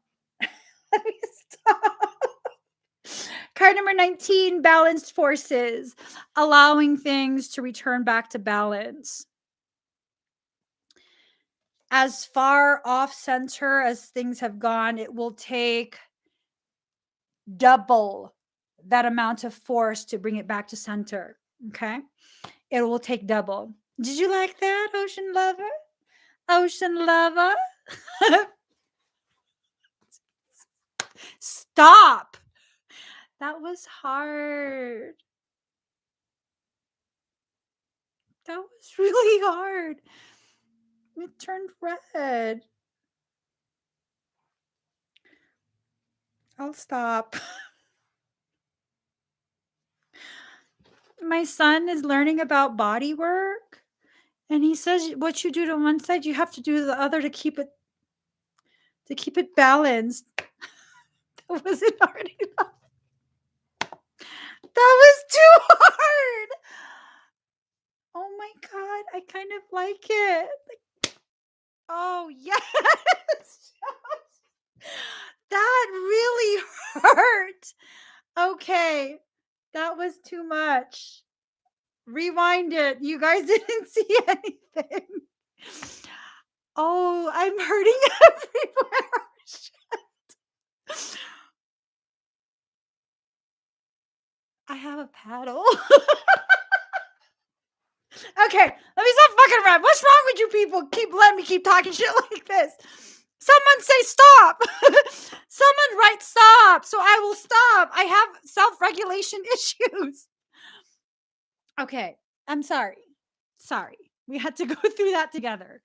I really do have self-regulation issues. I don't know how to regulate myself. I'm not lying. I slapped both cheeks. I slapped my hand. I'm starting to welt. Y'all, none of y'all even backed me up and said, stop. Thank you, Sochi. Thank you, Daddy. See, was that so hard?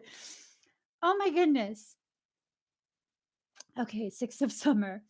Children or childhood, the return of people or romances from your past, remembering events differently in a better or worse light than how they really occurred.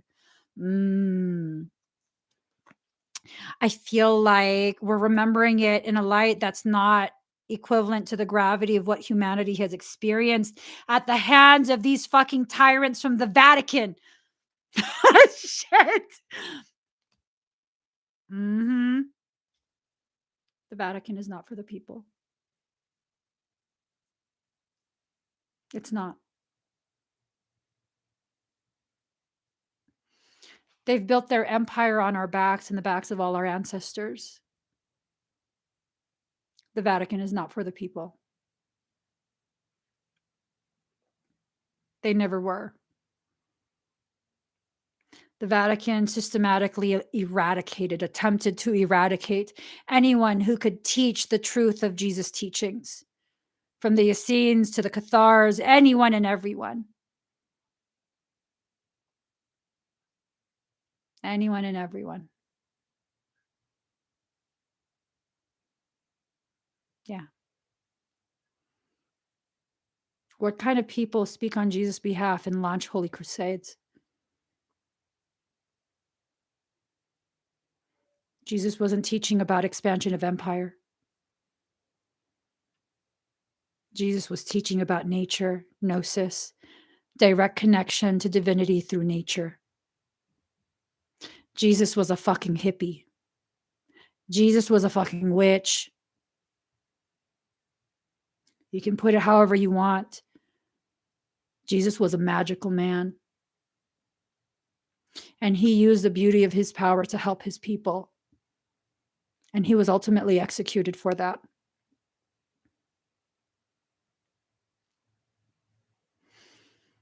You guys can see it however you want, but this is the truth as I see it at this point. I come from a religion that practices rituals, cannibalism. And you can't tell me that's metaphoric because I had my grandma fucking cussing me out in church. I need to lift my chin up because they're lifting Jesus. The bread and the wine, what?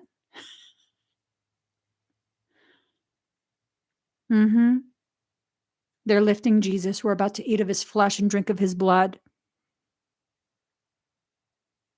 And you can't tell me shit because this is the group I'm from. I did the whole communion thing.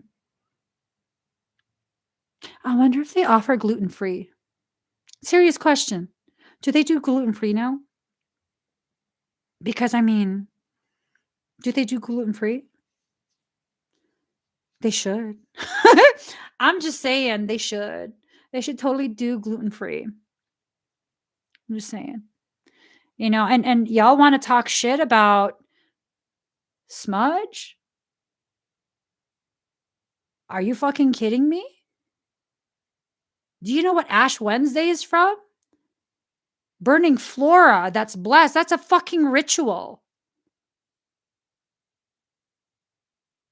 Are you serious?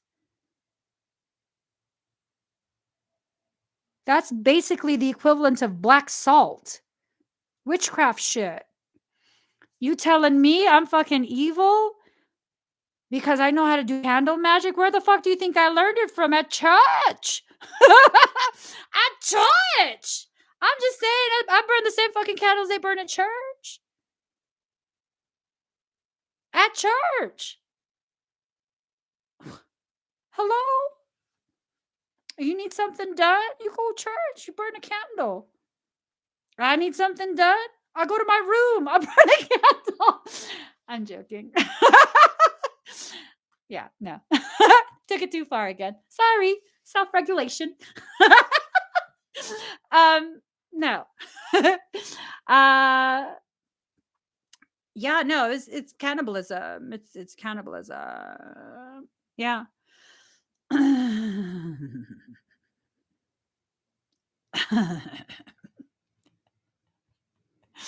You know, the Jesus that you worship, the picture. I believe Jesus existed. I believe I shared a lifetime with Jesus. I absolutely believe that. But you know, the picture, the white Jesus, like he's gorgeous, right? I'm just saying, androgynous. Like, why are you so pretty? Oh, because that was the gay lover. I'm just saying. Look it up for real. That was, I forget who's gay lover. And then y'all are saying that Jesus don't like the gays. Fuck out of here. Fuck out of here with that shit. Oh my God. Fuck out of here with that shit. You worshiping the selfie of a homosexual man. Don't get that shit twisted. I have no problem with homosexual men. I'm just saying. Don't be like that. Don't be fucking hating on people when the representation of the person you worship is literally, it's known. Michelangelo's nephew. That's who it was. Yeah. Yes. That's a beautiful man selfie. I'm just saying. I'm just saying. Like to me, like if you look like a if you look like a gay Jesus, you're just gorgeous. Boo, how'd you get your head a bounce that way? I'm just saying. How you get your head a bounce that way? You know, I mean, what kind of products did he use? That's the curl pattern, like fucking gorgeous. Did you brush that out? Is that shit? Oh, you know what I'm saying? You know what I'm saying? Okay, let me stop. Princess of Autumn, studious, responsible, cheerful, mischievous. Happy news about your career promotions or scholarships. Well thought out plans that go perfectly. Needing a little push to get going. Okay, you need to get pushed. You need to get pushed. I'm just saying, I need to get pushed too. By daddy. I think I'm ovulating. I think that's what it is. I'm a little bit intense today. Pretty sure I'm ovulating. I'm pretty sure. Needing a little push to get going. You know, like you gotta start moving. You gotta start doing what you're supposed to do before someone comes and pushes you. I mean, what do you rather have? A push or a paddle? Those are your options. Push or paddle. No shoulder check, no elbow check, push or paddle. Those are your options. Pick wisely. Oh, she picked the paddle. Okay, perception. Let me quit. Let me for real quit. This is too much. She picked the petal.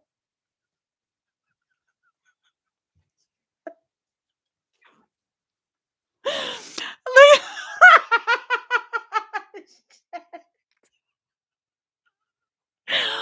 Please, I don't want to be slapped again. Oh my god, my face still hurts. I don't want to be slapped again. I will behave. Oh my god. I'm just, I don't know. She looked like she picked the petal. Let me stop. Okay, card number 13, release. Let go of the past and ending that makes way for new opportunities. Time to move on. Just let it go. Y'all already know it's no secret. I have self regulation issues. Shit just comes out of my mouth. I find everything hilarious because that's a trauma response. Just let it go. It's time to let that go. Let go of the past. That was the past. Let it go. I will try not to say crazy shit anymore. I will try very hard not to. 10 of summer, an emotionally fulfilling life with family or friends, raising children wisely, people you can trust. People you can trust. Daddy, could you please fetch my paddle? Daddy, could you please get my paddle? Moon cycles. These are nothing but cycles that you're going through, waxing and waning, waxing and waning. These are cycles. Don't be afraid of going from a full moon to a crescent to that little sliver, the little sliver of a moon. Like looking at no, none of these are. Oh yeah. Oh no, yeah, no, there. No, now that looks more like a sliver. I'm in the process of shaving my nails off, like filing them with an electric filer because I my kids told me I had to take them off. They told me I had to take them off. They said they were dangerous. I left one. I took the rest off and I left just the pinkies and I thought that was a good compromise. And then my brother saw it and he was like, "You doing coke?" What? He goes, that's like the coke finger. And I was like, I'll take them all off. I'll take them all off. That's why I can't have nails. So, intention, stability. Ooh. If you intentionally set boundaries, you will have stability. If you intentionally set boundaries, you will have stability. You'll have that. I know did my family be too much. Hello. What's up, baby? Oh, you did? Okay. You having fun? Okay. Hey, I'm still live streaming. So I'll call you later. Tell auntie and uncle I said hi. Okay. Love you. All right. Truth. Are you ready for that truth? Right? Free to be we. That's why I liked it. I was like, gosh,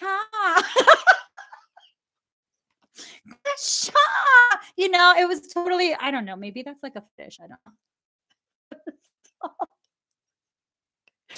I better just stop. I better stick to the cards. Okay. No, truth. Truth.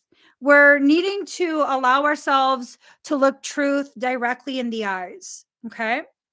We need to allow ourselves to look truth directly in the eyes. Just face it head on. Surrender. Surrender to the process that you're in. This is simply a process. This is part of the cycles that you go through. I was talking to someone when I came to this realization that after you've learned the lesson in school, what happens next? After you've done the lesson, the teacher gives you a test. You get tested. You get tested to see if you've mastered the content So you have to surrender to these tests that you're experiencing. Many of us are going to be tested in the next few weeks. Hey, you got this. You got this, okay? Stay centered. Make it your focus, your goal to center yourself. People who are spiritual, they're like, no, you need to balance. You need to balance. Okay, no, you don't know what the fuck you're talking about. Okay. My hormones are telling me to be talking to you aggressive this way. It's not me, it's my hormones. If your focus is to balance, you're going to forever be focused on balancing. Do you know how much energy and focus that takes? However, if you can find your center by virtue of being centered, you're balanced. All that effort, you'd go into like, that's all gone. That's all gone. That's it. Just be centered. Allow yourself to exist in that midpoint between the shadow and the light, that point of kokoro. People ask me like, what's kokoro? Or what's kokoro? What's kokoro? My system is called Kokoro 33. Why? That's the center point of the master. Kokoro is an ancient Japanese term that's used to describe the point where the mind, the heart, and the soul meet. When you can master that point, you've reached Kokoro. Mm-hmm. So find that center point. Allow yourself to become so involved in your process that you become present all the time. Be your own gift. Did you know you showing up for yourself in your life is a gift? Be present. Be patient. Be powerful. Be wise. See, here's the thing. When you become centered through your surrendering to your truth, it shifts your perception. And what ends up happening is your power and your patience become commingled and transmute into wisdom. You're just in a process. Might be an intense process. It might be a not so intense process. Nonetheless, it's a process. Which one of you are eating Pizza Hut pizza? Who's eating Pizza Hut?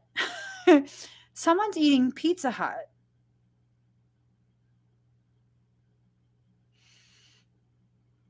Take a good big whiff of it and think of me. After that, like really, really think of me and take a bite of it because I can taste it if you do that. Oh my God. Super Supreme Pan Pizza. It is a Super Supreme Pizza Hut Pan Pizza. Oh, it's fucking good shit. That's fine. I'm sorry I called you out. Let me just pull the final card. That's some good shit. I need pizza. Y'all think this is like a show? Everyone's eating. I'm going to need all of you to stop eating, please.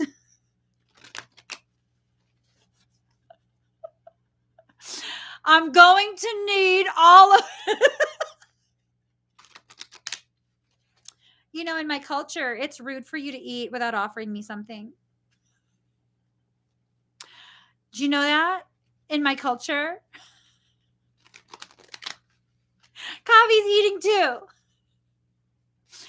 In the Filipino culture, you need to be like, tara, kain na. Like, come on, let's eat. Have you eaten? If you go to someone's house and they're Filipino, if they're traditional Filipino, the first thing they ask you is, did you eat yet? Did you eat? Oh, come on, just eat. Come on, let's eat. I'm just saying. Y'all need to learn how to be proper ass Filipinos. Y'all need to learn how to be proper ass Filipinos if you're going to be part of my family, okay? Don't make my mama ashamed of her new grandchildren. Because I adopted you guys, remember? I'm just saying. I adopted you guys, so you're her grandchildren. Don't make grandma ashamed. Don't shame her. You better be asking motherfuckers if they want to eat. Damn! Where the fuck did that come from? I'm just saying. You ate already? That's too bad. You knew you were coming over here. You better eat something.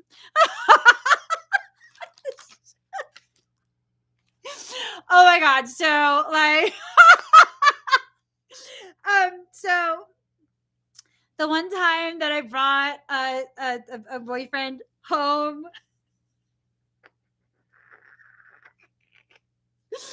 I brought a boyfriend home. I don't know, 18 or 19. It was for Christmas time. He was meeting all my family, and he's not Filipino. And he already ate. I was like, oh, you're going to be fucked up. I told you not to eat. You're going to be fucked up. And so we go in, and they're like, all the aunties, oh, did he eat? I don't know. Oh, tell him to eat. And he's like, oh, no, don't you fucking say no, thank you. You got to eat everything they put on your plate, or they're going to be offended. You, like, I don't care if you're not hungry. Like, make room. Make room. I'm not joking. Make room. Yeah, no. Yeah, if you go to Filipino house, you have to eat. Don't be rude. You're full. That's too bad, isn't it? That'll teach you to eat before you go to Tita's house. I'm just saying. Oh, you don't like dinuguan?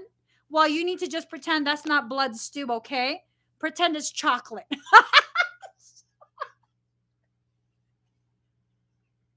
One of the moms at the Mommy and Me class, she realized I was Filipino. She goes, oh my God, you're Filipina?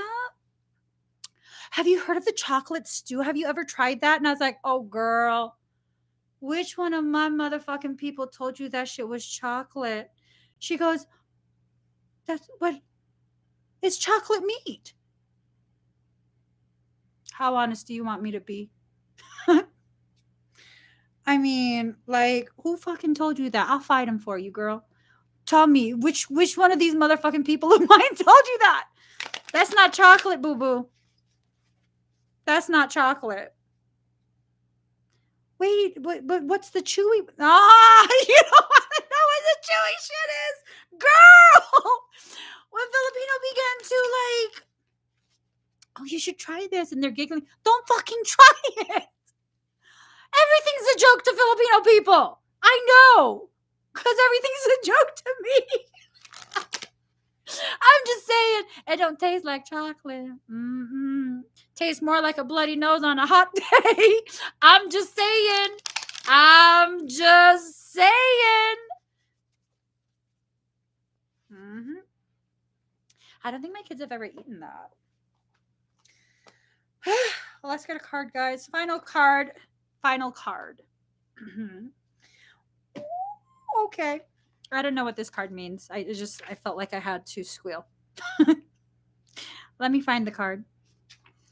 La la la la la. Bow to your partner. Black pudding. No. No. Yeah, I was just like, oh my God, girl. Do you know that that's not chocolate? And she goes, oh, I know. Thank God. I'd be so embarrassed for my people if fucking they tricked you. So dinuguan is pork blood. This is made of blood. This is like, that's why it's black. When you cook blood, it turns black. Yes. Okay? Yes. So card number 40, Blessing of Al Hakim. Oh, okay. Sell your cleverness and buy bewilderment. Cleverness is opinion, bewilderment is vision. The gift of wisdom, the blessing of Al Hakim, gurgles up from your heart. Her blessing is evoked by life like the laughter of a babe, joyfully responding to the playful tickle of the mother's hand. Wisdom can make divine sense of anything, especially of that where logic is blinded. How I revere the blessing of Al Hakim, of wisdom, for she is precious and welcome to me now and always. The dear friend who brings me such peace. A blessing of divine wisdom of Al Hakim is being ministered to your soul, watched over by Rumi himself. This is soul medicine. It is a spiritual gift of healing, prophecy, insight, and the capacity to surrender any impatient claim for what you cannot have yet. As you receive this gift, this blessing which happens at a soul level, your attitude to life becomes more curious, open, still, and receptive. You no longer have to drive the unfoldment of your desires into form. You rest in assurance that your daily application and effort is enough, and so is your surrender. Mental anguish is soothed, and you're able to accept the unfathomable nature of divinity and its expression of itself as life. You become comfortable with the reality that the price of being closer to the divine is the giving up of your need to always understand. And that is so profound. The price of being closer to the divine is a giving up of your need to always understand. From this place of increasing stillness, great activity will flow. You shall become capable of being the surrendered vessel to the guiding divine hand, and truly great contributions to the human soul evolving can occur through you. So much will simply emerge, erupt, pulsate, and emanate out of you.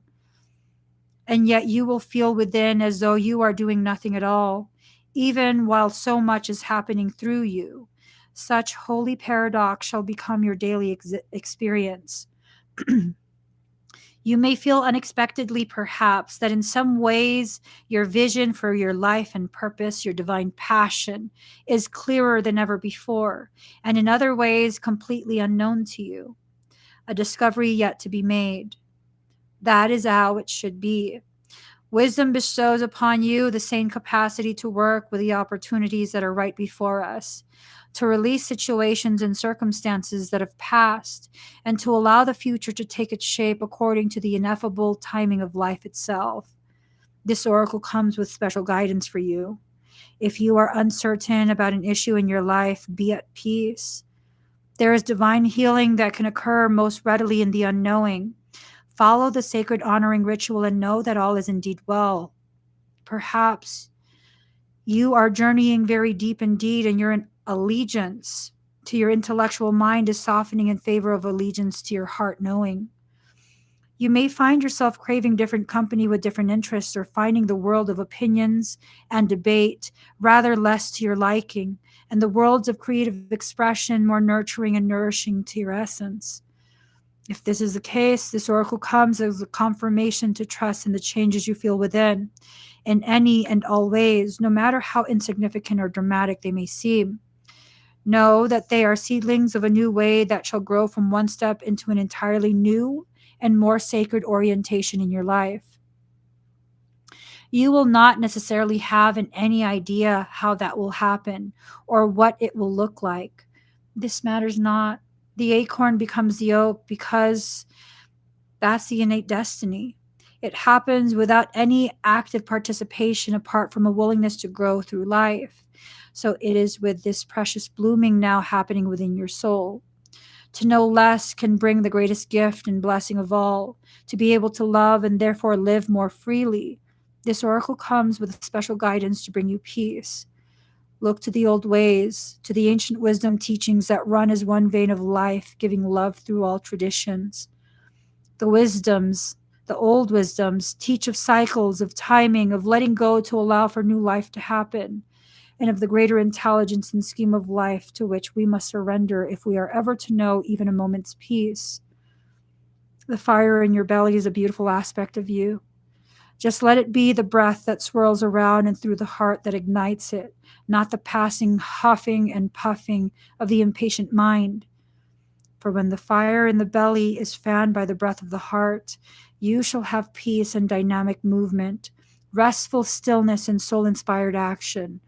All at once, you shall become one with a living holy paradox, and the healing power of your love shall know no bounds. Things are about to change. Things are about to change in such a way that is tangible for any and all. Even those who don't believe in galactic anything, celestial anything, esoteric anything. Things are about to change tremendously. The firmament is being opened.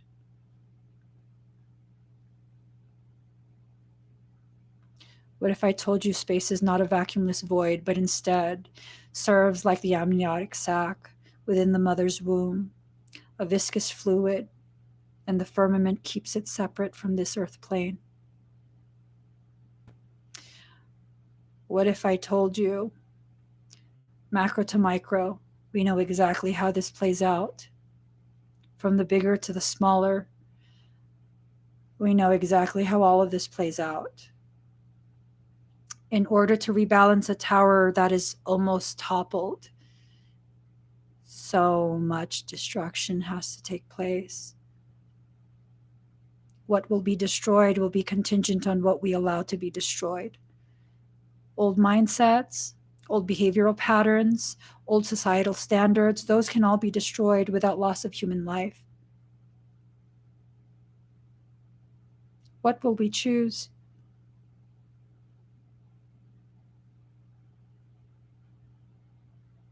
To destroy the old paradigm, the false king of tyranny matrix that we exist within, the Nephilim reverse grids that run on this planetary space that feeds from us rather than nurtures us, that further blocks our connection to our divine birthright, which is immortality.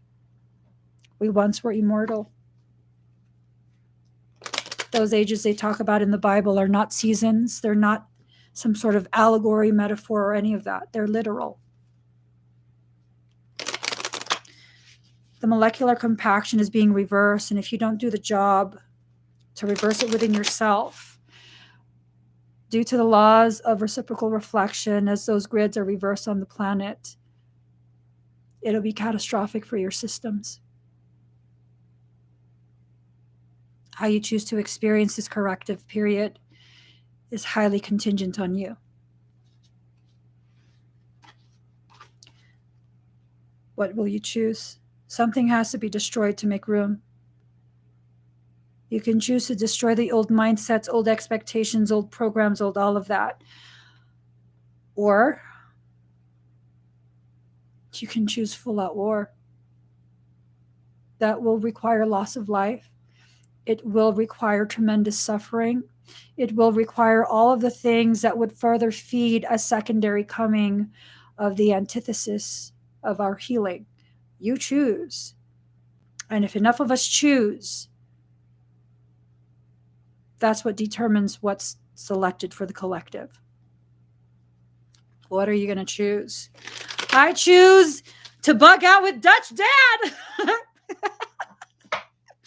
I'm just saying.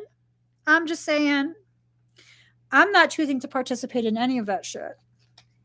I'm good. Emmie, you can't say that. What about all the people? Everyone's making their own choices. Everyone's making their own choices, and I have to honor what you choose for yourself. I'm choosing not to participate in that. And if enough people choose that option, I'm being hidden away. I'm going to have my marshmallows. I'm going to sit and stare at stars. I love that. I love being in the wilderness. I love peace. I love just being a peaceful person. I love barely talking. I love just people watching. I love seeing people grow in their sovereignty and their recognition of that sovereignty, and just letting nature take its course, letting people decide, having the freedom to either enter or exit this life as they choose. I learned long ago I'm no one's savior. I'm here to observe. I'm here to learn. I'm here to experience, and I'm here to serve as a template for you to find your sovereign right, your sovereign power. Stargazing in the deep wilderness is beautiful. It looks just like one of those observatories. It looks like that. It's gorgeous, especially when you go in the lower states. Meteor City in Arizona. Oh my God. I had to pull over one time and it was just pitch black. I had to go pee on the side of the road. So we pulled over. We had to drive far from the freeway entrance. So there was literally no lights, no cars, no nothing. It was just so beautiful. Didn't even feel like Earth anymore. It's beautiful. I have the patience and the love to let you guys choose whatever you're going to choose. But if it's not something I want to participate in, I'm not going to. I don't have to. And I will not. Do you have that type of confidence in your sovereign right to choose? Because unless you have that type of confidence in your sovereign right to choose, I really truly hope you choose peace. I really truly hope you choose to do whatever your part is in encouraging other people to choose the destruction of old mindsets, old paradigms, old schools of thought, rather than the destruction of people in life. I really hope that. I know I'm not allowed to participate in any of that. I have known that since I was a child. I'm not allowed to participate in any of that. I'm not to be tainted by the suffering. That's not part of what my purpose is. And because that level of suffering would harden my heart and fill me with hate, I'm not allowed to participate in that. I'm not allowed to witness it. I'm not allowed to be harmed by it. Unless you have that kind of conviction about your destiny, I would start talking to people and encouraging a reunification of us as a species. That's how we level the playing field, by dismantling the entire fucking stadium. There's nowhere to play if we take that apart. Imagine all the space that we have when stupid shit like that no longer exists. There's enough space on this earth. I have traveled nonstop for several years already. Nonstop. For quite a few of those years, I was not allowed to stay in the same space, meaning state, for more than 24 hours. There's so much room for everyone just in the North American continent. There is so much fucking room. There is room to grow food. There is room for livestock to be raised properly. There is room for us to be healthy. This bullshit lie they keep selling you about you have to be stacked up with your neighbors and pay $1 million fucking dollars for a shoebox. Get the fuck out of here.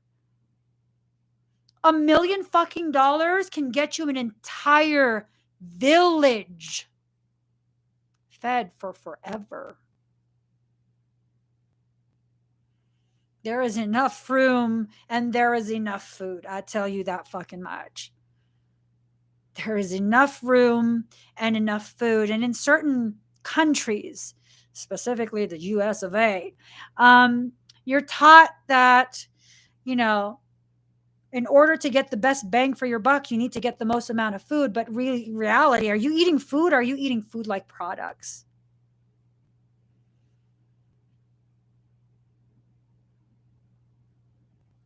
Yep. Dangerous places to be. You don't miss what you don't know and can be dangerous once you do, however. But better to have known than not ever. I know what freedom tastes like. It tastes like a big ass fucking steak cooked on a fire by Dutch Dad. That's what it tastes like. Freedom. Not having to answer to anyone. Being free to travel the land. Not worrying about this or that. Being free to truly live.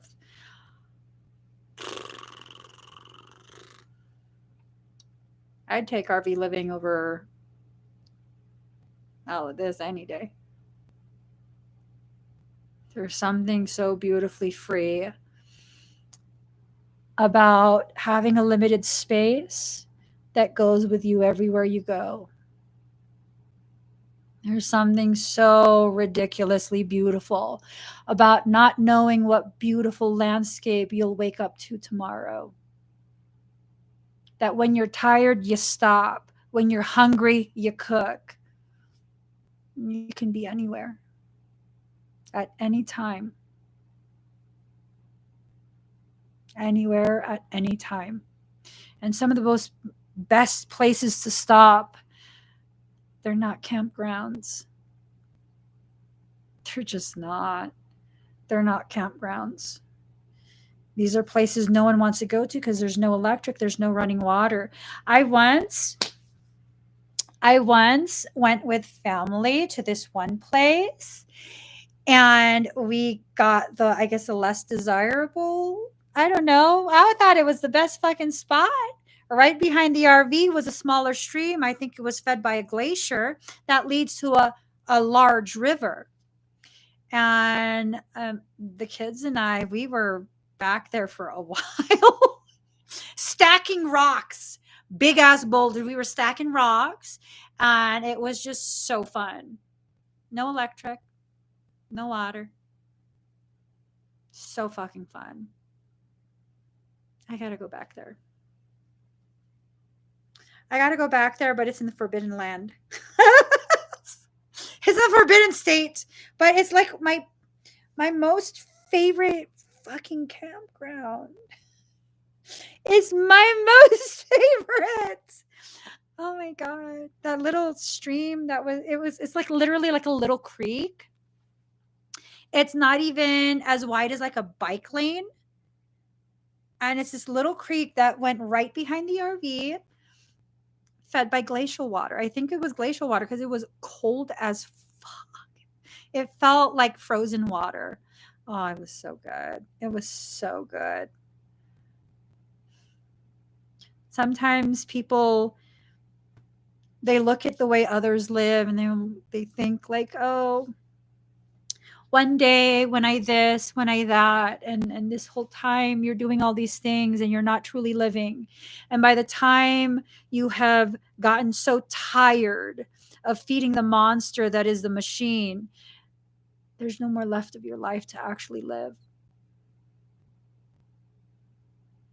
Most people will make it their goal to live in an RV when they're retired, and that's the typical narrative that we hear when they're retired. Traveling in the RV with a young family, every time we would stop and there would be other RVers who would talk to my husband, and one of the most common things I would hear them say is, I wish we started when we were your age. I say it doesn't matter what your age is. When you're ready to be free, you'll find a way. You'll find a way. You'll find a way. I promise you that. If you think you don't have what it takes, like you can't afford it, let me break it down for you.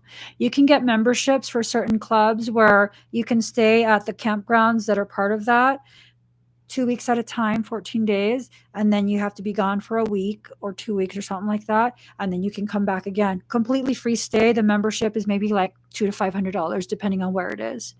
You could find BLM land, Bureau of Land. Yeah, BLM land. And those are listed. There's apps that allow you to find that. And those are completely free. They're boondock. That means, you know how you would pay extra to have extra space at a campground?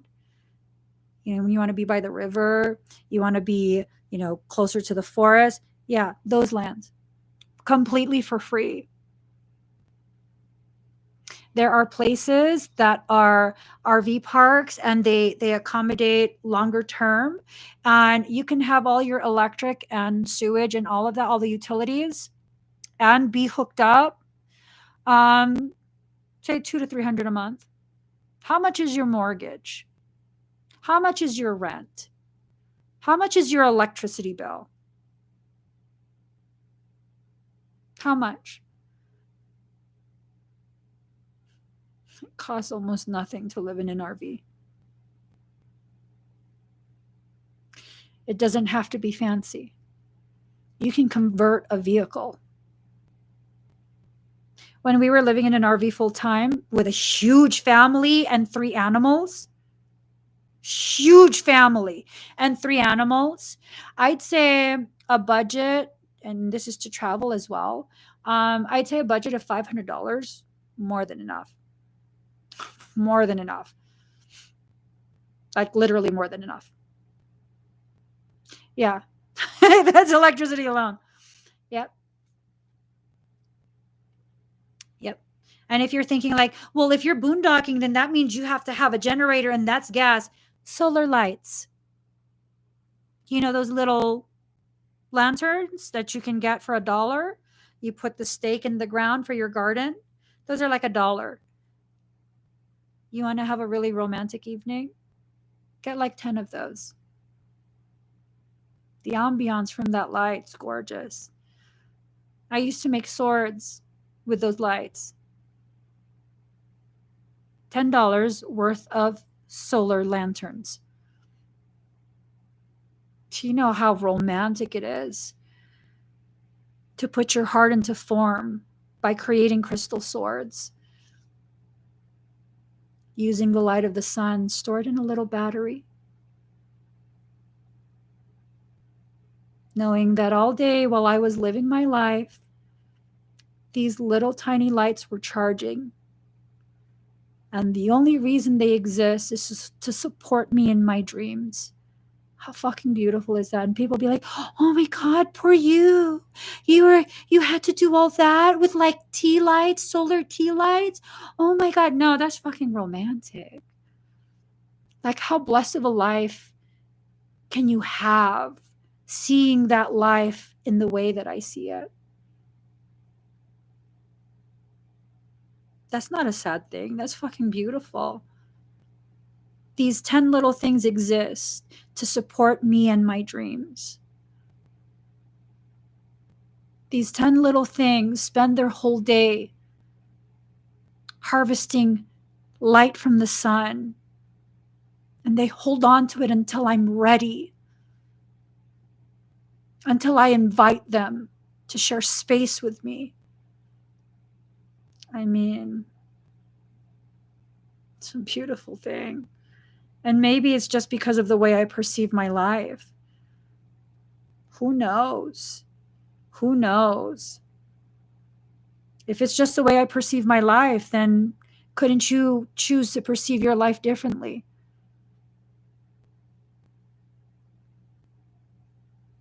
It's that easy. It's just a choice. It's all of the, well, what will people think that make choices hard? Who cares what people think? Who cares? Are they feeding you? Are they housing you? Are they the ones providing for your needs? Because then maybe, yeah, you might want to consider what they think. But unless they're doing that, who gives a shit? Who gives a shit what they think? They're going to keep thinking things. And all those people who had nothing good to say when they realized we were leaving California, like forever. Well, that's what I thought. When they realized we were leaving California and we were going to live in an RV full time, all the shit that they had to say? I don't, because I wasn't listening. But all the shit they said when I came back. Oh my God, you're so brave. Like, you must be so free. Like, we saw some of the pictures. that you posted, and like you have the most amazing life. That's right. I had a chicken nugget lamp, but I couldn't use it because we have no electric. I couldn't use my chicken nugget lamp. Yeah, if y'all don't know what a chicken nugget lamp is, you haven't been with me long enough to judge me. I'm just saying. I'm just saying. If you don't know what the chicken nugget lamp is, you haven't been with me long enough to judge me. Okay? That was my sole source of heat for a little bit. I felt like a little chicken nugget in a warmer lamp. Just turn that on. Just a little chicken nugget lamp. So the chicken nugget lamp, there are these two little spotlights that are on the they're above the bed in the back of the RV, right? They're two little spotlights that you could turn it and stuff. And I would just put it on me and turn it on because I was just so skinny. I was always cold. I was so skinny. I was always cold. I was wearing 8-year-old clothing. I'm not joking. I was wearing 8-year-old clothing, but that was loose on me, so I actually could fit a 6-year-old pants and shirts. And then someone was like, "Oh, you just a little chicken nugget." I sure damn am with my chicken nugget lamp. Is my chicken nugget lamp? What? I'm not that small anymore. Okay, but yeah, it was hot. It was so warm. I was like, oh my God, it's so warm. In the bed, I literally would sit in here like, it's so warm. It feels so good. And then I would ask Daddy if I could use his chicken nugget light. Because, I mean, he's a whole rotisserie. He don't need none of that. He's not just a little chicken nugget. He's a whole rotisserie. So he would face it towards me and like, oh, he's so hot. It's just so, it feels so good. It's so warm. It was summer. There was no reason for me to be that cold. I was having hormonal issues. Yeah. When your thyroid is messed up, your body can't regulate your temperature. So I was just always cold. I had a chicken nugget lamp. Cute options in the kids section. There are. My one thing was that I got these stretchy pants from the little girls section. And I thought they were cute because they were like this pale pink leopard print. So the background is gray, like that heather gray. Excuse me. And the center of the leopard print was pale pink. And the perimeter of the leopard spots was glitter. I didn't think that one through because there was like glitter everywhere. No, anywhere I went, there was a trail of glitter. There was glitter on the toilet, just glitter everywhere. Glitter everywhere. And then I remember one time I had this shirt, like it was like a little campfire, and then like a little cracker, and then a little like marshmallow. And then it was like, I love you s'more. And, I was live streaming and then I had that shirt on. And then someone in the comments was just like, oh my God, my daughter has that shirt. And I was like, and then everyone was like, how fucking small are you really? None of your fucking business is how small. I can't fit in your pouch if that's what you're asking. Okay, I can't fit in your pouch. And then came the people who were like, they were gonna take some tie wraps and put a little milk carts, the milk crates on the handlebars of their bicycle, and they were gonna have me ride in that. I am not that small. It's so offensive. I love my kids' sweatpants, so much cuter and softer than the ones in the adult section. I mean, if I still fit in it, I'm a woman now, okay? This is real. Is this cheetah? Is this leopard? Which one? Cheetah, leopard, whatever. It's wild. It's woman. It's wild. Okay? I don't have any more kids' clothes. I don't fit kids' clothes anymore. Yeah. Because corn. Corn. That's what did it. Corn. No more corn. I gotta go, guys. I just realized the time. I gotta get going. Did you have any of those warm fuzzy blankets back then? I sure damn did. I sure damn did. I also had the, oh, you know,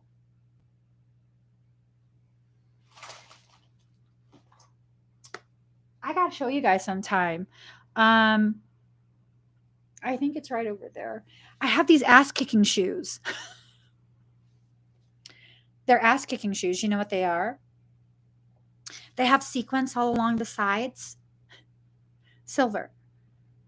And then the head of it is a llama. And it's like fur lined inside. It's like the fuzzy stuff inside. And when I wear it, I feel like I could just kick ass.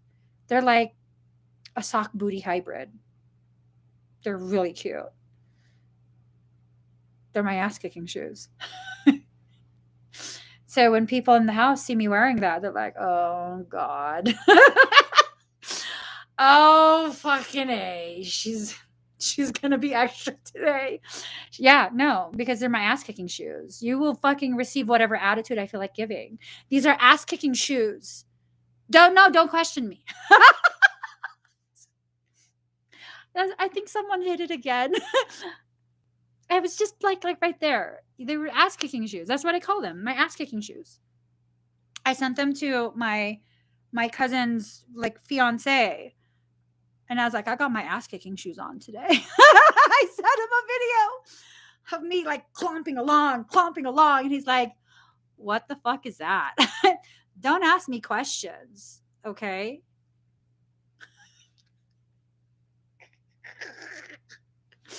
Okay. I don't give a shit right now. He's like, you're so boricua. What did I say? It's like, what the fuck? You're Puerto Riqueño. I am not. I am not Boricua. He keeps saying I'm Boricua. I'm not fucking Boricua, okay? Okay, wrong island in the water. Yeah, no, that's what he keeps saying. I'm not saying there's anything wrong with it. I'm just saying that's not my island. My island is that the Atlantic? It's not even the same ocean, fool. It's not even the same ocean. It's the whole fucking different ocean. And he keeps telling me for years now. He's like, are you sure you're not Puerto Rican? What the fuck does that even mean? Is he talking shit about Puerto Rican women? Oh, now I'm mad at him. Is that like, what does that mean? I don't read social cues very well. I don't understand. Is that a compliment, or is that like, is he being derogatory towards me or Puerto Rican women? I don't know. I never understood it, but he always says, I don't know. Is that, I need to call him. I need to ask. Yeah. I don't know. I don't know what that means. I hope he's not talking shit about Puerto Rican women. Because I know I'm fabulous. I know I'm fabulous. I'm just saying. I believe 100% my saltwater cousins, they just fabulous too. I'm telling you. Mm-hmm. Boricua, moreno. Let me stop. I gotta go. Bye, guys. Please give this video a thumbs up. If you haven't already subscribed, please do subscribe. Turn on that notification bell. Join me when I'm live. Love you guys. Bye.